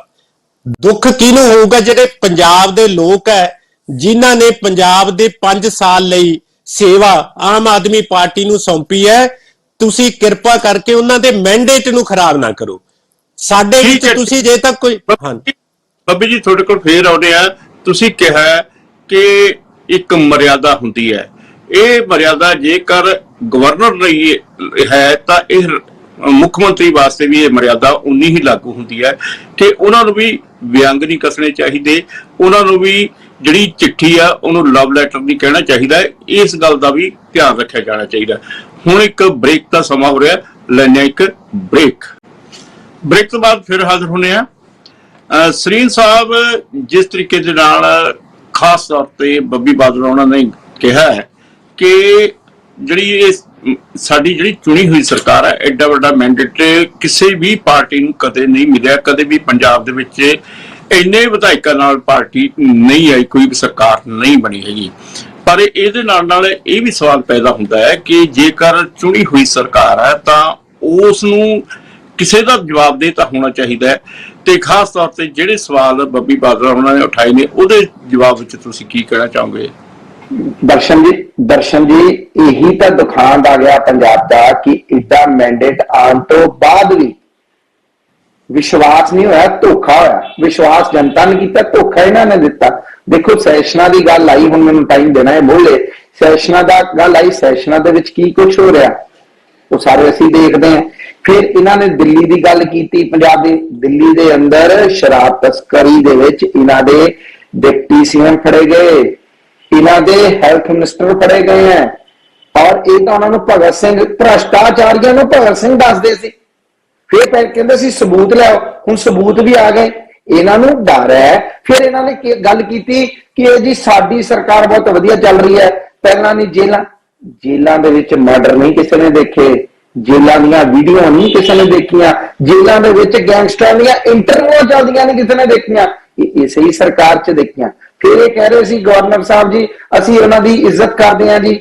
ਦੇਖੋ ਇੱਜ਼ਤ ਕਰਨ, ਇਹ ਇੱਜ਼ਤ ਕਰਨ। ਆਪਾਂ ਇਹਨਾਂ ਦੇ ਹੀ ਮੁੱਖ ਮੰਤਰੀ ਸਾਹਿਬ ਨੇ ਬੋਲਿਆ ਸੀ ਗਵਰਨਰ ਸਾਹਿਬ ਪਤਾ ਨਹੀਂ ਨਾਗਾਲੈਂਡ ਤੋਂ ਆ ਗਿਆ, ਪਤਾ ਨਹੀਂ ਮਹਾਰਾਸ਼ਟਰ ਤੋਂ ਆ ਗਿਆ, ਜਨਾਬੇ ਵਾਲੀ ਇਹ ਮੇਰਾ ਹੈਲੀਕਾਪਟਰ ਲੈ ਕੇ ਫਿਰਦੇ ਆ। ਫਿਰ ਇਹ ਕਹਿੰਦੇ ਸੀਗੇ ਕਿ ਲਵ ਲੈਟਰ ਹੈ ਤੇ ਕੋਈ ਵਿਹਲਾ ਬੈਠਾ ਹੈ। ਇਦਾਂ ਦੀ ਸ਼ਬਦਾਵਲੀ ਦੀ ਵਰਤੋਂ ਮੁੱਖ ਮੰਤਰੀ ਸਾਹਿਬ ਕਰਨ। ਦੇਖੋ ਗਵਰਨਰ ਸਾਹਿਬ ਨੇ ਤਾਂ ਕਦੀ ਨਹੀਂ ਕੀਤੀ। ਇਹ ਚਾਹੁੰਦੇ ਹੈ ਕਿ ਇਹ ਕਿਸੇ ਨੂੰ ਜਵਾਬ ਦੇ ਨਹੀਂ। ਲੀਡਰ ਆਫ ਆਪੋਜੀਸ਼ਨ ਪ੍ਰਤਾਪ ਸਿੰਘ ਬਾਜਵਾ ਪੁੱਛਦੇ ਆ, ਕਹਿੰਦੇ ਅਸੀਂ ਇਹਨੂੰ ਜਵਾਬ ਦੇ ਨਹੀਂ। ਅਕਾਲੀ ਦਲ ਦੇ ਪ੍ਰਧਾਨ ਸੁਖਬੀਰ ਬਾਦਲ ਪੁੱਛਦੇ, ਕਹਿੰਦੇ ਅਸੀਂ ਇਹਨਾਂ ਨੂੰ ਜਵਾਬ ਦੇ ਨਹੀਂ। ਬੀਜੇਪੀ ਦੇ ਪ੍ਰਧਾਨ ਅਸ਼ਵਨੀ ਸ਼ਰਮਾ ਜੀ ਪੂਰਵ ਰਹੇ ਜਿਹੜੇ ਪ੍ਰਧਾਨ, ਉਹਨਾਂ ਨੇ ਪੁੱਛਿਆ ਫਲੋਰ ਆਫ ਦੀ ਹਾਊਸ ਪੁੱਛਿਆ ਤੇ ਅਸੀਂ ਉਹਨਾਂ ਨੂੰ ਜਵਾਬ ਦੇ ਨਹੀਂ। ਬੇਸਿਕਲੀ ਇਹ ਹੈ ਕਿ ਇਹ ਪਬਲਿਕ ਨੂੰ ਡਿਲੀਵਰ ਨਹੀਂ ਕਰ ਪਾ ਰਹੇ ਔਰ ਬਲੇਮ ਗੇਮ ਖੇਡ ਰਹੇ, ਬਜਾਏ ਇਸ ਦੇ ਕਿ ਦੇਖੋ ਇਹ ਜਿਹੜਾ ਮੁੱਦਾ, ਮੈਂ ਐਜ਼ ਇੱਕ ਪੰਜਾਬੀ, ਇਹ ਚਿੱਠੀਬਾਜ਼ੀ ਨਹੀਂ ਹੋਣੀ ਚਾਹੀਦੀ। ਨੁਕਸਾਨ ਕਿਹਦਾ ਹੈ? ਅਲਟੀਮੇਟ ਸਾਡਾ, ਤੁਹਾਡਾ, ਦਰਸ਼ਨ ਜੀ ਸਮੇਤ ਬੱਬੀ ਬਾਦਲ ਜੀ ਦਾ ਵੀ ਹੈ। ਮੁੱਖ ਮੰਤਰੀ ਸਾਹਿਬ ਤਾਂ ਸਾਡੇ ਪੰਜਾਬ ਹੜ੍ਹਾਂ 'ਚ ਡੁੱਬਿਆ। ਇਹ ਹੈਦਰਾਬਾਦ, ਇਹ ਬੈਂਗਲੌਰ, ਇਹ ਮੀਟਿੰਗਾਂ 'ਚ ਟੈਕਸੀ, ਹੈਲੀ ਟੈਕਸੀ ਦੀ ਤਰ੍ਹਾਂ ਕੇਜਰੀਵਾਲ ਜੀ ਨੂੰ ਲਿਜਾ ਰਿਹਾ। ਦੇਖੋ ਪੰਜਾਬ ਦੇ ਜੇ ਏਡੇ ਵਧੀਆ ਸਿਸਟਮ ਹੈ, ਜੇ ਪੰਜਾਬ ਦਾ ਹੈਲਥ ਮਾਡਲ ਵੀ ਇੰਨਾ ਵਧੀਆ ਸੀ, ਇਹ ਕਹਿੰਦੇ ਆ ਜੇ ਦਿੱਲੀ ਦਾ ਇੰਨਾ ਵਧੀਆ ਹੈਲਥ ਮਾਡਲ, ਐਜੂਕੇਸ਼ਨ ਮਾਡਲ ਸੀਗਾ, ਫਿਰ ਇਹ ਐਜੂਕੇਸ਼ਨ ਦੀ ਟੀਚਿੰਗ ਲਾਈਨ ਦਿੱਲੀ ਭੇਜਦੇ, ਸਿੰਗਾਪੁਰ ਕਿਉਂ ਭੇਜਦੇ? ਰਿਜ਼ਲਟ ਪੰਜਾਬ ਨੂੰ, ਪੰਜਾਬੀਆਂ ਨੂੰ ਕੀ ਮਿਲ ਰਿਹਾ? ਪੰਜਾਬੀਆਂ ਨੂੰ ਕੁਝ ਨਹੀਂ ਮਿਲ ਰਿਹਾ, ਬਜਾਏ ਇਸ ਦੇ ਕਿ ਇਹ ਇਸ ਚੀਜ਼ ਨੂੰ ਔਨ ਰਿਕਾਰਡ ਲੈ ਕੇ ਆਉਂਦੇ ਨਾ। ਇੰਨਾ ਕੰਮ ਕੀਤਾ ਜਿੰਨੇ ਅੱਜ ਦਾਅਵੇ ਵੀ ਪੇਸ਼ ਕੀਤਾ, ਇਹਨੂੰ ਰਿਟਨ ਫਾਰਮ 'ਚ ਦਿੰਦੇ, ਸਗੋਂ ਇਹ ਗਵਰਨਰ ਸਾਹਿਬ ਨੂੰ ਇਹ ਮੌਕਾ ਹੀ ਨਾ ਦਿੰਦੇ ਕਿ ਉਹ ਚਿੱਠੀ ਲਿਖਣ। ਜੀ ਇਹ ਜੀ ਗੱਲਾਂ ਤਾਂ ਇਹ ਦੋਹਾਂ ਦੀਆਂ ਹੋਣੀਆਂ ਚਾਹੀਦੀਆਂ, ਦੋਹੇ ਮਿਲ ਕੇ। ਨਾਲ ਦਾ ਸੂਬਾ ਹੈ ਹਿਮਾਚਲ, ਦਰਸ਼ਨ ਜੀ ਮੈਂ 1 ਮਿੰਟ ਜ਼ਿਆਦਾ ਲੈ ਰਿਹਾ, ਨਾਲ ਦਾ ਸੂਬਾ ਹੈ ਹਿਮਾਚਲ, ਉੱਥੇ ਤਰਾਸਦੀ ਹੋਈ, ਉੱਥੇ ਦੇ ਮੁੱਖ ਮੰਤਰੀ ਨੇ ਲੀਡਰ ਆਫ ਆਪੋਜੀਸ਼ਨ ਨੂੰ ਆਲ ਪਾਰਟੀ ਮੀਟਿੰਗ ਬੁਲਾਈ ਕਿ ਭਾਈ ਸਾਡੇ ਲੋਕਾਂ ਦਾ ਘਾਟਾ ਆ ਰਿਹਾ, ਦੱਸੋ ਕੀ ਕਰਨਾ ਹੈ। ਤੇ ਇੱਥੇ ਦੇ ਮੁੱਖ ਮੰਤਰੀ ਸਾਹਿਬ ਉਹ ਕਹਿੰਦੇ ਕਾਂਗਰਸ ਨੂੰ ਸਮਝ ਨਹੀਂ, ਅਕਾਲੀ ਦਲ ਦੀ ਲੋੜ ਨਹੀਂ, ਬੀਜੇਪੀ ਦੇ ਮੈਂ ਨਾਲ ਨਹੀਂ, ਅਸੀਂ ਆਪ ਹੀ ਸਿਆਣੇ ਆ। ਜੇ ਤੁਸੀਂ ਆਪ ਹੀ ਸਿਆਣੇ ਹੋ ਫਿਰ ਜਵਾਬ ਵੀ ਤੁਹਾਨੂੰ ਹੀ ਦੇਣੇ ਪੈਣੇ ਆ। ਹਰ ਪ੍ਰਕਾਰ ਦਾ ਜਵਾਬ ਤੁਹਾਨੂੰ ਆਪ ਹੀ ਦੇਣਾ ਪਏਗਾ। ਇਸ ਤੋਂ ਇਹ ਭੱਜ ਰਿਹਾ, ਇਹ ਆਪਣਾ ਫੇਲਿਅਰ ਛੁਪਾਉਣ ਦੇ ਲਈ ਬਲੇਮ ਗੇਮ ਔਰ victim card Aam Aadmi party ਖੇਡ ਰਹੀ ਹੈ। ਠੀਕ ਹੈ। ਭਾਜਪਾ ਦੇ ਬੁਲਾਰੇ ਸਰੀਨ ਸਾਹਿਬ ਨੇ ਇੱਕ ਗੱਲ ਕਹੀ ਹੈ ਕਿ ਜਿਹੜੀ ਆਮ ਆਦਮੀ ਪਾਰਟੀ ਹੈ, ਇਹ ਜਿਹੜੀ ਸਰਕਾਰ ਹੈ, ਵਿਰੋਧੀ ਧਿਰ ਨੂੰ ਬਿਲਕੁਲ ਅਣਗੌਲਿਆ ਕਰ ਰਹੀ ਹੈ। ਇਸੇ ਗੱਲ ਕਰੇ ਉਹ ਆਪ ਹੀ ਜਵਾਬ ਦੇ ਹੈ। ਕੁਛ ਮਿੰਟਾਂ ਦੇ ਵਿੱਚ ਕੀ ਕਹਿਣਾ ਚਾਹੋਗੇ ਤੁਸੀਂ ਬੱਬੀ ਬਾਦਲ ਜੀ? ਮੈਂ ਕਹਿ ਸਕਦਾ? ਹਾਂਜੀ ਦਰਸ਼ਕ ਸਾਹਿਬ, ਆਮ ਆਦਮੀ ਸਰਕਾਰ ਨਹੀਂ ਅਣਗੌਲਿਆਂ ਕਰ ਰਹੀ ਆਪੋਜੀਸ਼ਨ ਨੂੰ। ਆਪੋਜੀਸ਼ਨ ਤਾਂ ਲੋਕਾਂ ਨੇ ਰਹਿਣ ਹੀ ਨਹੀਂ ਦਿੱਤੀ। ਤੁਸੀਂ ਵੇਖੋ ਆਪੋਜੀਸ਼ਨ ਤਾਂ ਅਣਗੌਲਿਆਂ ਪੰਜਾਬ ਦੇ ਲੋਕਾਂ ਨੇ ਕਰਤੀ। ਆਪੋਜੀਸ਼ਨ ਉਹਨਾਂ ਨੇ ਕਿਹਾ ਕਿ ਫੁੱਲ ਮੈਂਡੇਟ ਦੇਣਾ ਹੈ ਔਰ ਫੁੱਲ ਮੈਂਡੇਟ ਦਿੱਤਾ। ਮੈਨੂੰ ਇੱਕੋ ਗੱਲ ਦਾ ਜਵਾਬ ਦੇ ਦੇਣ ਮੇਰੇ ਕਾਬਲ ਜਿਹੜੇ ਭਾਜਪਾ ਦੇ ਬੁਲਾਰੇ ਹੈ ਕਿ ਗਵਰਨਰ ਸਾਹਿਬ ਕੋਲੇ 6 ਬਿੱਲ ਪੈਂਡਿੰਗ ਹੈ ਪੰਜਾਬ ਦੀ ਚੁਣੀ ਹੋਈ ਸਰਕਾਰ ਦੇ। ਕੀ ਗਵਰਨਰ ਸਾਹਿਬ ਉਹਨਾਂ 6 ਬਿੱਲਾਂ ਨੂੰ ਰੱਖੀ ਬੈਠੇ ਹੈ? ਨਾ ਹਾਂ ਕਰਦੇ ਆ ਨਾ ਕਰਦੇ ਆ। ਕਿਉਂ ਕਰਕੇ ਜੇ ਨਾ ਵੀ ਕਰਨਗੇ ਔਰ ਦੁਬਾਰਾ ਸਰਕਾਰ ਬਿੱਲ ਭੇਜਦੀ ਹੈ, ਉਹਨਾਂ ਨੂੰ ਹਾਂ ਕਰਨਾ ਪਊਗਾ, ਸੰਵਿਧਾਨਕ ਹੱਕ ਹੈ ਸਰਕਾਰ ਦਾ। 6 ਤਾਂ ਬਿੱਲ ਸਾਡੇ ਪੈਂਡਿੰਗ ਕਰੀ ਬੈਠੇ ਹੈ। ਉਸ ਤੋਂ ਬਾਅਦ ਜਦੋਂ ਪੰਜਾਬ ਯੂਨੀਵਰਸਿਟੀ ਦੀ ਗੱਲ ਆਈ ਤਾਂ ਗਵਰਨਰ ਸਾਹਿਬ ਨੇ ਹਰਿਆਣੇ ਦਾ ਪੱਖ ਪੂਰਿਆ। ਕਹਿੰਦੇ ਹਰਿਆਣੇ ਦੇ ਕਾਲਜਾਂ ਨੂੰ ਵੀ ਐਫੀਲੀਏਸ਼ਨ ਦੇ ਦਿਓ ਪੰਜਾਬ ਯੂਨੀਵਰਸਿਟੀ ਵਿੱਚ। ਤੁਸੀਂ ਦੱਸੋ, ਗਵਰਨਰ ਪੰਜਾਬ ਦਾ ਰਹਿੰਦਾ ਪੰਜਾਬ ਰਾਜ ਭਵਨ 'ਚ ਹੈ, ਤੋਪਾਂ ਬਾਹਰ ਪੰਜਾਬ ਸਰਕਾਰ ਦੀਆਂ, ਪੰਜਾਬ ਦੇ ਲੋਕਾਂ ਦੀਆਂ ਲੱਗੀਆਂ, ਤੇ ਗੱਲ ਕਰਦਾ ਹਰਿਆਣੇ ਦੇ ਅਧਿਕਾਰਾਂ ਦੀ। ਤੇ ਮੈਨੂੰ ਇੱਕ ਗੱਲ ਸਮਝਾਓ ਕਿ ਇਹ ਕਿੰਨਾ ਕੋਆਰਡੀਨੇਸ਼ਨ ਬਣੂਗਾ ਜਦੋਂ ਤੁਸੀਂ, ਤੁਹਾਡਾ ਜਾਂ ਤਾਂ ਗਵਰਨਰ ਸਾਹਿਬ ਇਮਾਨਦਾਰੀ ਨਾਲ ਨਿਊਟਰਲ ਹੋ ਕੇ ਗੱਲ ਕਰਨ। ਸੋ ਮੈਂ ਤੁਹਾਨੂੰ ਇਹ ਦੱਸ ਦੇਣਾ ਚਾਹੁੰਦਾ ਹੈ ਕਿ ਦਰਸ਼ਕ ਸਾਹਿਬ, ਇਹ ਸਿਆਸਤ ਤੋਂ ਪ੍ਰੇਰਿਤ ਹੈ। ਵਿਕਟਮ ਕਾਰਡ ਅਸੀਂ ਨਹੀਂ ਖੇਡ ਰਹੇ। ਅਸੀਂ ਵਿਕਟਮ ਹੈਗੇ ਆ। ਅਸੀਂ ਤਾਂ ਭਾਜਪਾ ਕਿਸੇ ਵੀ ਉਹਦੇ ਨਾਲ ਹੱਥਕੰਡੇ ਨਾਲ MP ਚੋਣਾਂ ਦੇ ਵਿੱਚ ਇਹਨਾਂ ਨੂੰ ਡਰ ਹੈ ਵੀ ਹੁਣ ਜਿਹੜੀ ਇਹ ਗਠਬੰਧਨ ਬਣ ਗਿਆ ਆਪੋਜੀਸ਼ਨ ਪਾਰਟੀਆਂ ਦਾ, ਇਹਦੇ ਤੋਂ ਇਹਨਾਂ ਨੂੰ ਡਰ ਲੱਗਣ ਲੱਗ ਗਿਆ। ਤੁਸੀਂ ਪੰਜਾਬ ਦੇ ਗਠਬੰਧਨ ਚਲਾਓਗੇ? ਤੁਸੀਂ ਇਸੇ ਦੀ ਅਸੀਂ ਚਲਾਵਾਂਗੇ ਜਦੋਂ ਪੰਜਾਬ ਚ। ਹਾਂਜੀ ਹਾਂਜੀ, ਇਹਦਾ ਮਤਲਬ ਪੰਜਾਬ ਚ ਗਠਬੰਧਨ ਹੋਏਗਾ, ਤੁਹਾਡਾ ਕਨਫਰਮ ਹੈ? ਦੇਖੋ ਸੀਟ ਸ਼ੇਅਰਿੰਗ ਦੀ ਗੱਲ ਅਜੇ ਹੋਈ ਨਹੀਂ ਸਰੀਨ ਸਾਹਿਬ, ਬਾਕੀ ਗਠਬੰਧਨ ਦੇ ਹਿੱਸੇਦਾਰ ਅਸੀਂ ਹੈਗੇ ਆ। ਸੀਟ ਸ਼ੇਅਰਿੰਗ ਦੀ ਜਦੋਂ ਠੀਕ ਹੈ ਠੀਕ ਹੈ, ਅਸੀਂ ਵਾਲੇ ਸਾਹਿਬ ਮੁੰਬਈ ਦੇ ਵਿੱਚ ਇਹ ਸਾਰੀ ਗੱਲਬਾਤ ਤੋਂ ਜਿਹੜੇ ਬੱਬੀ ਬਾਦਲ ਇਹ ਕਹਿ ਰਹੇ ਨੇ ਕਿ ਜਿਹੜੇ ਰਾਜਪਾਲ ਦਾ ਰੋਲ ਹੈ ਉਹ ਨਿਰਪੱਖ ਨਹੀਂ ਹੈਗਾ। ਇਸ ਗੱਲ ਕਰਕੇ ਸਾਰੇ ਟਕਰਾਓ ਪੈਦਾ ਹੋ ਰਹੇ ਨੇ, ਤੇ ਕਿਉਂਕਿ ਜਿਹੜੇ ਰਾਜਪਾਲ ਨੇ ਉਹ ਕੇਂਦਰ ਸਰਕਾਰ ਦੇ ਦਬਾਅ ਹੇਠ ਕੰਮ ਕਰ ਰਹੇ ਨੇ। ਜਸਵਿੰਦਰ ਜੀ ਆਵਾਜ਼ ਨਹੀਂ ਆ ਰਹੀ? ਤੁਹਾਨੂੰ ਸਵਾਲ ਪੁੱਛਿਆ ਜੀ। ਹਾਂਜੀ ਆਈ ਜੀ ਆਵਾਜ਼। ਬਿਲਕੁਲ ਜੀ, ਪਹਿਲਾਂ ਤਾਂ ਮੈਂ ਬੱਬੀ ਬਾਦਲ ਜੀ ਦੀ ਇਸ ਗੱਲ ਦਾ ਜਵਾਬ ਦਿਆਂ ਕਿ ਪੰਜਾਬ ਯੂਨਿਟ ਸਾਡਾ ਬੜਾ ਕਲੀਅਰ ਕਰ ਚੁੱਕਿਆ ਹੈ ਕਿ ਪੰਜਾਬ ਦੇ ਵਿੱਚ ਸਾਡਾ ਆਮ ਆਦਮੀ ਪਾਰਟੀ ਨਾਲ ਕਿਸੇ ਤਰ੍ਹਾਂ ਦਾ ਕੋਈ ਸਮਝੌਤਾ ਨਹੀਂ ਹੋਊਗਾ, ਕਿਉਂਕਿ ਸਾਡੇ ਬਹੁਤ ਸਾਰੇ ਵੱਡੇ ਲੀਡਰਾਂ ਤੇ ਇਹਨਾਂ ਨੇ ਨਜਾਇਜ਼ ਪਰਚੇ ਦਰਜ ਕੀਤੇ ਆ ਔਰ ਨਜਾਇਜ਼ ਤੌਰ ਤੇ ਇਹਨਾਂ ਨੇ ਸਾਡੇ ਬੰਦਿਆਂ ਨੂੰ ਜਲੀਲ ਕਰਨ ਦੀ ਤੇ ਉਹਨਾਂ ਦਾ ਚਰਿੱਤਰ ਹਰਨ ਕਰਨ ਦੀ ਕੋਸ਼ਿਸ਼ ਕੀਤੀ ਹੈ। ਦੂਜੀ ਗੱਲ, ਬੱਬੀ ਬਾਦਲ ਜੀ ਨੇ ਕਿਹਾ ਕਿ ਇਸ ਤੋਂ ਪਹਿਲਾਂ ਇੰਨਾ ਵੱਡਾ ਮੈਂਡੇਟ ਕਿਸੇ ਨੂੰ ਨਹੀਂ ਮਿਲਿਆ। ਮੈਂ ਇਹਨਾਂ ਨੂੰ ਦੱਸਾਂ 1992 ਦੇ ਵਿੱਚ ਸਰਦਾਰ ਬੇਅੰਤ ਸਿੰਘ ਦੀ ਸਰਕਾਰ ਵੇਲੇ ਪਤਾ ਕਿੰਨੀਆਂ ਸੀਟਾਂ ਸੀ? ਇਸ ਤੋਂ ਜ਼ਿਆਦਾ ਸੀ ਸਾਡੇ ਕੋਲੇ। ਔਰ ਇਹਦੇ ਤੋਂ ਇਲਾਵਾ ਜਿਹੜਾ ਇਹਨਾਂ ਨੇ ਬੜੀ ਬੇਸ਼ਰਮੀ ਦੇ ਨਾਲ ਗੱਲ ਕੀਤੀ ਮੁਖਤਾਰ ਅੰਸਾਰੀ ਦੀ, ਜਿਹੜਾ ਕਿ ਗੈਂਗਸਟਰ ਹੈ, ਇੱਕ ਗੈਂਗਸਟਰ ਦਾ ਪੱਖ ਪੂਰਦੇ ਹੋਏ ਇਹਨਾਂ ਨੂੰ ਇੱਕ ਐਡੀ ਵੱਡੀ ਪਲੇਟਫਾਰਮ ਤੇ, ਜਿਹੜਾ ਕਿ ਮੀਡੀਆ ਪਲੇਟਫਾਰਮ ਹੈ, ਇੱਥੇ ਸਾਨੂੰ ਸ਼ਰਮ ਆਉਣੀ ਚਾਹੀਦੀ ਹੈ ਜੇ ਗੈਂਗਸਟਰਾਂ ਦੇ ਹੱਕ 'ਚ ਅਸੀਂ ਗੱਲ ਕਰਦੇ ਹਾਂ। ਮੁਖਤਾਰ ਅੰਸਾਰੀ ਇੱਕ ਗੈਂਗਸਟਰ ਹੈ, ਉਹਨੇ ਧਮਕੀ ਦਿੱਤੀ ਸੀ ਸਾਡੇ ਮੋਹਾਲੀ ਦੇ ਬਿਲਡਰ ਨੂੰ, ਉਹਦੇ ਤੇ ਮੁਕੱਦਮਾ ਦਰਜ ਸੀ, ਉਹਨੂੰ ਲੈ ਕੇ ਆਂਦਾ ਪੁਲਿਸ ਨੇ। ਸਾਡੀ ਮਾਣਯੋਗ ਅਦਾਲਤ ਦੇ ਹੁਕਮ ਸੀ, ਅਦਾਲਤ ਦੇ ਹੁਕਮਾਂ ਦੇ ਤਹਿਤ ਉਹਨੂੰ ਲੈ ਕੇ ਆਂਦਾ ਤੇ ਜੇਲ੍ਹ ਦੇ ਵਿੱਚ ਰੱਖਿਆ ਅਦਾਲਤ ਦੇ ਹੁਕਮਾਂ ਦੇ ਤਹਿਤ। ਜਿੰਨੀ ਦੇਰ ਮਾਣਯੋਗ ਅਦਾਲਤ ਨੇ ਕਿਹਾ ਉਨੀ ਦੇਰ ਰੱਖਿਆ। ਕਿਹੜੀ ਸਰਕਾਰ ਕਿਵੇਂ ਲੈ ਆਊਗੀ ਮੈਨੂੰ ਦੱਸੋ।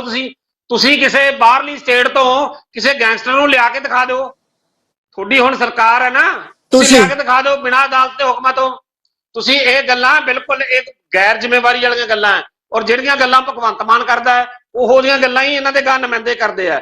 ਔਰ ਜਿਸ ਤਰ੍ਹਾਂ ਸਾਡੇ ਸਾਬਕਾ ਮੁੱਖ ਮੰਤਰੀ ਚਰਨਜੀਤ ਸਿੰਘ ਚੰਨੀ ਹੋਰਾਂ ਨੇ ਕਿਹਾ ਸੀ ਕਿ ਅੱਜ ਜਿਹੜਾ ਰਾਜ ਭਾਗ ਹੈ ਬਿਲਕੁਲ ਫੇਲ ਹੋ ਗਿਆ, ਇਹਨਾਂ ਤੋਂ ਭਗਵੰਤ ਮਾਨ ਤੋਂ ਸਾਂਭ ਨਹੀਂ ਰਿਹਾ, ਤੇ ਭਗਵੰਤ ਸਿੰਘ ਮਾਨ ਨੂੰ ਆਪਦੇ ਪੁਰਾਣੇ ਪ੍ਰੋਫੈਸ਼ਨ ਵਾਲੇ ਪਾਸੇ ਲੌਟ ਜਾਣਾ ਚਾਹੀਦਾ ਤੇ ਇੱਥੋਂ ਅਸਤੀਫਾ ਦੇ ਕੇ ਇੱਥੇ ਕਿਸੇ ਕਾਬਲ ਵਿਅਕਤੀ ਨੂੰ ਇੱਥੋਂ ਦਾ ਰਾਜ ਭਾਗ ਸੌਂਪਣਾ ਚਾਹੀਦਾ ਤਾਂ ਜੋ ਪੰਜਾਬ ਦੇ ਲੋਕਾਂ ਦੇ ਹਿੱਤ ਸੁਰੱਖਿਅਤ ਹੋ ਸਕਣ। ਇੱਕ ਪਾਸੇ ਪੰਜਾਬ ਡੁੱਬ ਰਿਹਾ, ਦੂਜੇ ਪਾਸੇ ਪੰਜਾਬ ਦੇ ਹਿੱਤਾਂ ਦੀ ਕੋਈ ਗੱਲ ਨਹੀਂ। ਵੱਖ-ਵੱਖ ਸਿਆਸੀ ਪਾਰਟੀਆਂ ਨੇ ਆਪਣੀ ਆਪਣੀ ਗੱਲ ਕਹਿ ਦਿੱਤੀ ਹੈ, ਤੇ ਜਿਹੜੀ ਨਿਰਪੱਖਤਾ ਦੀ ਗੱਲ ਹੈ ਉਹ ਅਸੀਂ ਸੇਖੋਂ ਸਾਹਿਬ ਤੋਂ ਪੁੱਛਦੇ ਹਾਂ ਕਿ ਜਿਹੜੀ ਇੱਕ ਚੁਣੀ ਹੋਈ ਸਰਕਾਰ ਹੈ, ਚਾਹੇ ਉਹਨਾਂ ਦੇ 92 ਵਿਧਾਇਕ ਨੇ ਤੇ ਲੋਕਾਂ ਨੇ ਬਹੁਤ ਵੱਡਾ ਮੈਂਡੇਟ ਦਿੱਤਾ ਹੈ, ਪਰ ਉਹ ਸਰਕਾਰ ਕਿਸੇ ਦੀ ਜਵਾਬਦੇਹਤਾ ਹੁੰਦੀ ਹੈ ਨਾ। ਤੇ ਦੂਜੀ ਗੱਲ ਇਹ ਹੈ ਕਿ ਜਿੰਨੀਆਂ ਵੀ ਹੁਣ ਤੱਕ ਸਰਕਾਰਾਂ ਆਉਂਦੀਆਂ ਗਈਆਂ ਨੇ ਉਹ ਵਿਰੋਧੀ ਧਿਰ ਦਾ ਸਤਿਕਾਰ ਵੀ ਕਰਦੀਆਂ ਰਹੀਆਂ ਨੇ। ਉਹ ਹਰੇਕ ਜਿਹੜਾ ਪ੍ਰਮੁੱਖ ਮੁੱਦਾ ਹੁੰਦਾ ਹੈ, ਜਿਹੜਾ ਨਾਜ਼ੁਕ ਮੁੱਦਾ ਹੁੰਦਾ, ਉਹਦੇ ਵਿੱਚ ਸਰਬ ਪਾਰਟੀ ਮੀਟਿੰਗ ਵੀ ਬੁਲਾਉਂਦੀ ਰਹੀ ਹੈ। ਤੇ ਈਵਨ ਕਿ ਕੇਂਦਰ ਦੇ ਵਿੱਚ ਵੀ ਅਸੀਂ ਅਕਸਰ ਦੇਖਦੇ ਹਾਂ ਬਹੁਤ ਵੱਡੇ ਵਿਵਾਦ ਖੜੇ ਹੋ ਜਾਂਦੇ ਤਾਂ ਮੋਦੀ ਸਾਹਿਬ ਸਰਬ ਪਾਰਟੀ ਮੀਟਿੰਗ ਬੁਲਾਉਂਦੇ ਨੇ।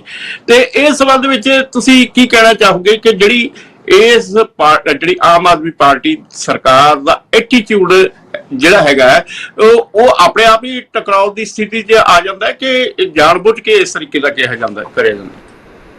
ਪਹਿਲੀ ਗੱਲ ਤੇ ਬਹੁਤ ਐਰੋਗੈਂਸ ਹੈ, ਜਦੋਂ ਬਾਰ-ਬਾਰ ਕਹਿੰਦੇ ਆ 92 ਸੀਟਾਂ ਮਿਲ ਗਈਆਂ, ਇਹਨੇ ਵੋਟ ਪਰਸੈਂਟੇਜ ਇਹਨਾਂ ਦੇ ਅਗੇਂਸਟ ਸੀਗੀ। ਇਹ ਬਹੁਤ ਇਮੈਚੁਰਿਟੀ ਹੈਗੀ ਹੈ ਜਦੋਂ ਇਦਾਂ ਦਾ ਕਹਿ ਦਿੰਦੇ ਕਿ 5 ਸਾਲ ਦੀ ਮੈਂਡੇਟ ਦਿੱਤਾ, ਉਹ ਅਥਾਰਟੇਰੀਅਨ ਟੈਂਡੈਂਸੀ ਮੈਨੀਫੈਸਟ ਕਰਦੀ ਆ। ਡੈਮੋਕ੍ਰੈਟਿਕ ਸਿਸਟਮ ਦੇ ਵਿੱਚ ਇਹ ਪੈਰ ਤੇ ਜ਼ਿੰਮੇਵਾਰ ਹੈ, ਲੋਕਾਂ ਨੂੰ ਇਹਨਾਂ ਨੂੰ ਕਰਨ ਦਾ ਹੱਕ ਹੈਗਾ ਵਾ, ਇਹਨਾਂ ਦਾ ਜਵਾਬ ਦੇਣਾ ਫਰਜ਼ ਬਣਦਾ ਹੈ। 1992 ਚ 87 ਸੀਟਾਂ ਬੇਅੰਤ ਸਿੰਘ ਨੂੰ ਮਿਲੀਆਂ ਸੀਗੀਆਂ ਤੇ 97 ਤੱਕ ਜਾਂਦੀਆਂ 17 ਸੀਟਾਂ ਰਹਿ ਗਈਆਂ ਸੀਗੀਆਂ।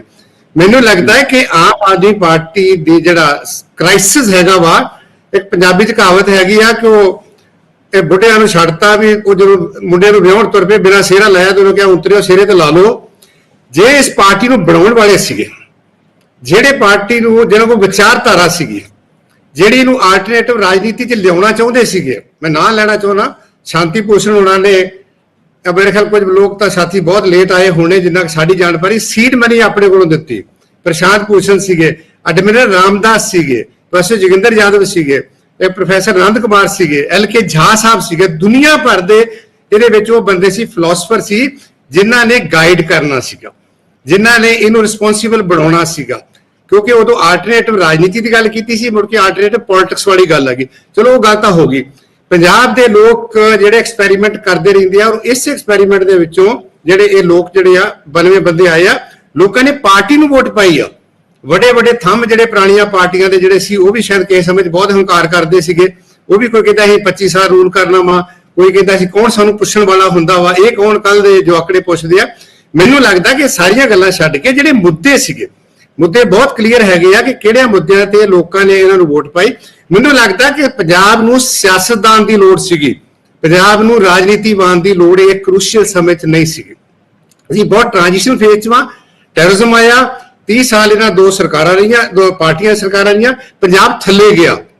ਹੁਣ ਪੰਜਾਬ ਨੂੰ ਤਾਂ ਚੁੱਕਣ ਵਾਸਤੇ ਇੱਕ ਦੂਰ ਅੰਦੇਸ਼ੀ ਸਾਇਲੈਂਟ ਰੈਵੋਲੂਸ਼ਨ ਚਾਹੀਦਾ ਸੀਗਾ। ਤੁਸੀਂ ਕੰਮ ਕਰਦੇ ਰਹੋ, ਤੁਸੀਂ ਆਪੇ ਲੋਕੀ ਸਮਝ ਜਾਂਦੇ ਆ। ਇੱਥੇ ਦਾ ਬੋਰ ਦੇ ਵਿੱਚ ਕਿਸੇ ਨੂੰ ਛਿੱਕ ਲੱਗੀ ਹੋਵੇ ਤੇ ਪਠਾਨਕੋਟ ਪਤਾ ਲੱਗ ਜਾਂਦਾ ਵੀ ਬੰਦੇ ਨੂੰ ਜ਼ੁਕਾਮ ਹੋਇਆ। ਵੱਡੇ ਵੱਡੇ ਜਿਹੜੇ ਦੇਣੇ ਪੋਸਟਰ ਵਾ ਉਹ ਦੂਸਰੇ ਪਾਸੇ ਜਾ ਰਹੇ ਆ। ਮੈਨੂੰ ਇਹ ਲੱਗਦਾ ਕਿ ਆਮ ਆਦਮੀ ਪਾਰਟੀ ਨੂੰ ਜਿਹੜੇ ਕੋਰ ਇਸ਼ੂਜ਼ ਆ, ਅੱਜ ਇਹ ਠੀਕ ਹੈ ਤਾਕਤ ਦੇ ਨਾਲ ਕੰਮ ਚਲਾਉਣਗੇ, ਤਾਕਤ ਬਹੁਤ ਲੰਮਾ ਸਮਾਂ ਨਹੀਂ ਰਹਿੰਦੀ, ਲੈਸਟੀਮੇਸੀ ਕ੍ਰੀਏਟ ਕਰਨੀ ਹੁੰਦੀ ਆ। ਇਹਨਾਂ ਦੀ ਤਾਂ ਸਮਝ ਇਹ ਵੀ ਨਹੀਂ ਹੈਗੀ ਵੀ ਯੂਨੀਵਰਸਿਟੀਆਂ 'ਚ ਪਹਿਲੇ ਸਾਲਾਂ ਤੋਂ ਸਿੰਡੀਕੇਟ ਦੇ ਨਾਲ ਮੈਂਬਰ ਲਾਉਣੇ ਹੁੰਦੇ, ਉਹ ਇਹਨਾਂ ਦਾ ਏਜੰਡਾ ਨਹੀਂਗਾ।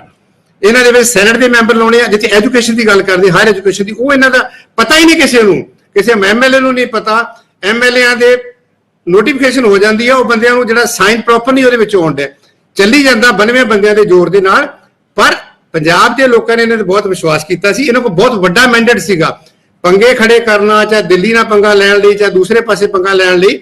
ਮੈਨੂੰ ਲੱਗਦਾ ਹੈ ਕਿ ਜਿਸ ਪਾਸੇ ਤੁਰ ਪਏ ਆ, ਜਾਂ ਜਿਹੜਾ ਏਜੰਡਾ ਇਹ ਲੈ ਕੇ ਤੁਰ ਪਏ ਆ, ਕਿਉਂਕਿ ਇਹਨਾਂ ਦਾ ਏਜੰਡਾ ਪੰਜਾਬ ਸੈਂਟਰਿਕ ਨਹੀਂ ਹੈਗਾ, ਇਹਨਾਂ ਦਾ ਏਜੰਡਾ ਦਿੱਲੀ ਡਾਇਰੈਕਟਡ ਸੈਂਟਰ ਹੈਗਾ ਵਾ। ਕਿਉਂਕਿ ਨਾ ਤਾਂ ਪਾਰਟੀ 'ਚ ਕੋਈ ਡੀਸੈਂਟਰਲਾਈਜੇਸ਼ਨ ਹੈਗੀ ਆ, ਨਾ ਪਾਰਟੀ ਦਾ ਕੋਈ ਸਟਰਕਚਰ ਹੈਗਾ ਵਾ। ਹੁਣ ਨੀਲੀਆਂ ਜਿਹੜੀਆਂ ਪੱਗਾਂ ਵਾਲੇ, ਜਾਂ ਲਾਲ ਪੱਗਾਂ ਵਾਲੇ, ਚਿੱਟੀਆਂ ਪੱਗਾਂ ਵਾਲੇ, ਉਹਨਾਂ ਨੂੰ ਪੀੜੀਆਂ ਬਣਨੀਆਂ ਸ਼ੁਰੂ ਕਰ ਦਿੱਤੀਆਂ ਵਾ।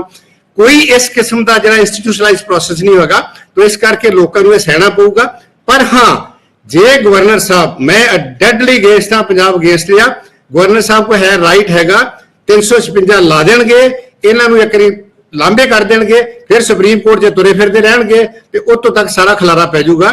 ਇਸ ਕਰਕੇ ਇਹ ਗੱਲ ਕਹਿਣੀ ਕਿ ਗਵਰਨਰ ਸਾਹਿਬ ਕੁਝ ਨਹੀਂ ਕਰ ਸਕਦੇ, ਗਵਰਨਰ ਸਾਹਿਬ ਸੰਵਿਧਾਨਕ ਤੌਰ ਤੇ ਜ਼ਿੰਮੇਵਾਰ ਹੈ।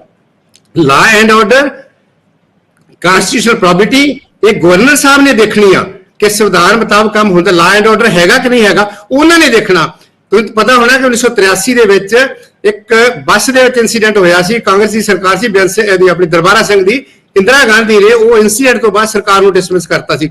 ਚੰਗੀ ਗੱਲ ਹੋਈ ਕਿ ਬੰਬਈ ਕੇਸ ਆ ਗਿਆ, ਬੰਬਈ ਕੇਸ ਤੋਂ ਬਾਅਦ ਸੁਪਰੀਮ ਕੋਰਟ ਨੇ ਕਲੀਅਰ ਡਾਇਰੈਕਸ਼ਨ ਦਿੱਤੀ। ਪਰ ਗਵਰਨਰ ਸਾਹਿਬ ਉਹ ਰਿਕਮੈਂਡ ਕਰ ਸਕਦੇ ਆ, ਔਰ ਜਿਸ ਕਿਸਮ ਦੀ ਕੇਂਦਰ ਦੇ ਵਿੱਚ ਸਰਕਾਰ ਹੈਗੀ ਆ, ਜਿੰਨਾ ਉਹ ਧੱਕਾ ਕਰਦੀ ਆ, ਉਹ ਸਰਕਾਰ ਨੂੰ ਇਹ ਪਤਾ ਹੈ ਕਿ ਪੰਜਾਬ ਹੀ ਆ ਜਾਂ ਪੰਜਾਬ ਦੇ ਲੋਕ ਹੀ ਆ ਜਿਹੜੀ ਉਹਦੀਆਂ ਨੀਤੀਆਂ ਨੂੰ, ਜਿਹੜਾ ਉਹਦਾ ਅਥਾਰਟੀਰੀਅਨ ਟੈਂਡੈਂਸੀ ਨੂੰ, ਜਿਹੜੀ ਉਹਦੀਆਂ ਪਾਲਿਸੀਜ਼ ਨੂੰ ਰਜਿਸਟ ਕਰਦੀ ਆ। ਤੇ ਫਿਰ ਮੇਰੇ ਖਿਆਲ ਹੈ ਵੀ ਇਹ ਐਵੇਂ ਕਹੀ ਜਾਣਾ ਵੀ ਆ ਨਹੀਂ ਹੋ ਸਕਦਾ, ਆ ਨਹੀਂ ਹੋ ਸਕਦਾ, ਇਹ ਆਪਾਂ ਨੂੰ ਗੱਲ ਨਹੀਂ ਕਹਿਣੀ ਚਾਹੀਦੀ। ਫਿਰ ਇਹ ਜਿਹੜੀ ਤੂੰ ਮੈਂ ਛੱਡ ਕੇ, ਈਗੋ ਛੱਡ ਕੇ, ਜਿਹੜੇ ਸੈਂਟਰਲ ਸਵਾਲ ਆ, ਗੁੱਡ ਬਿਗਨਿੰਗ ਸੀਗੀ।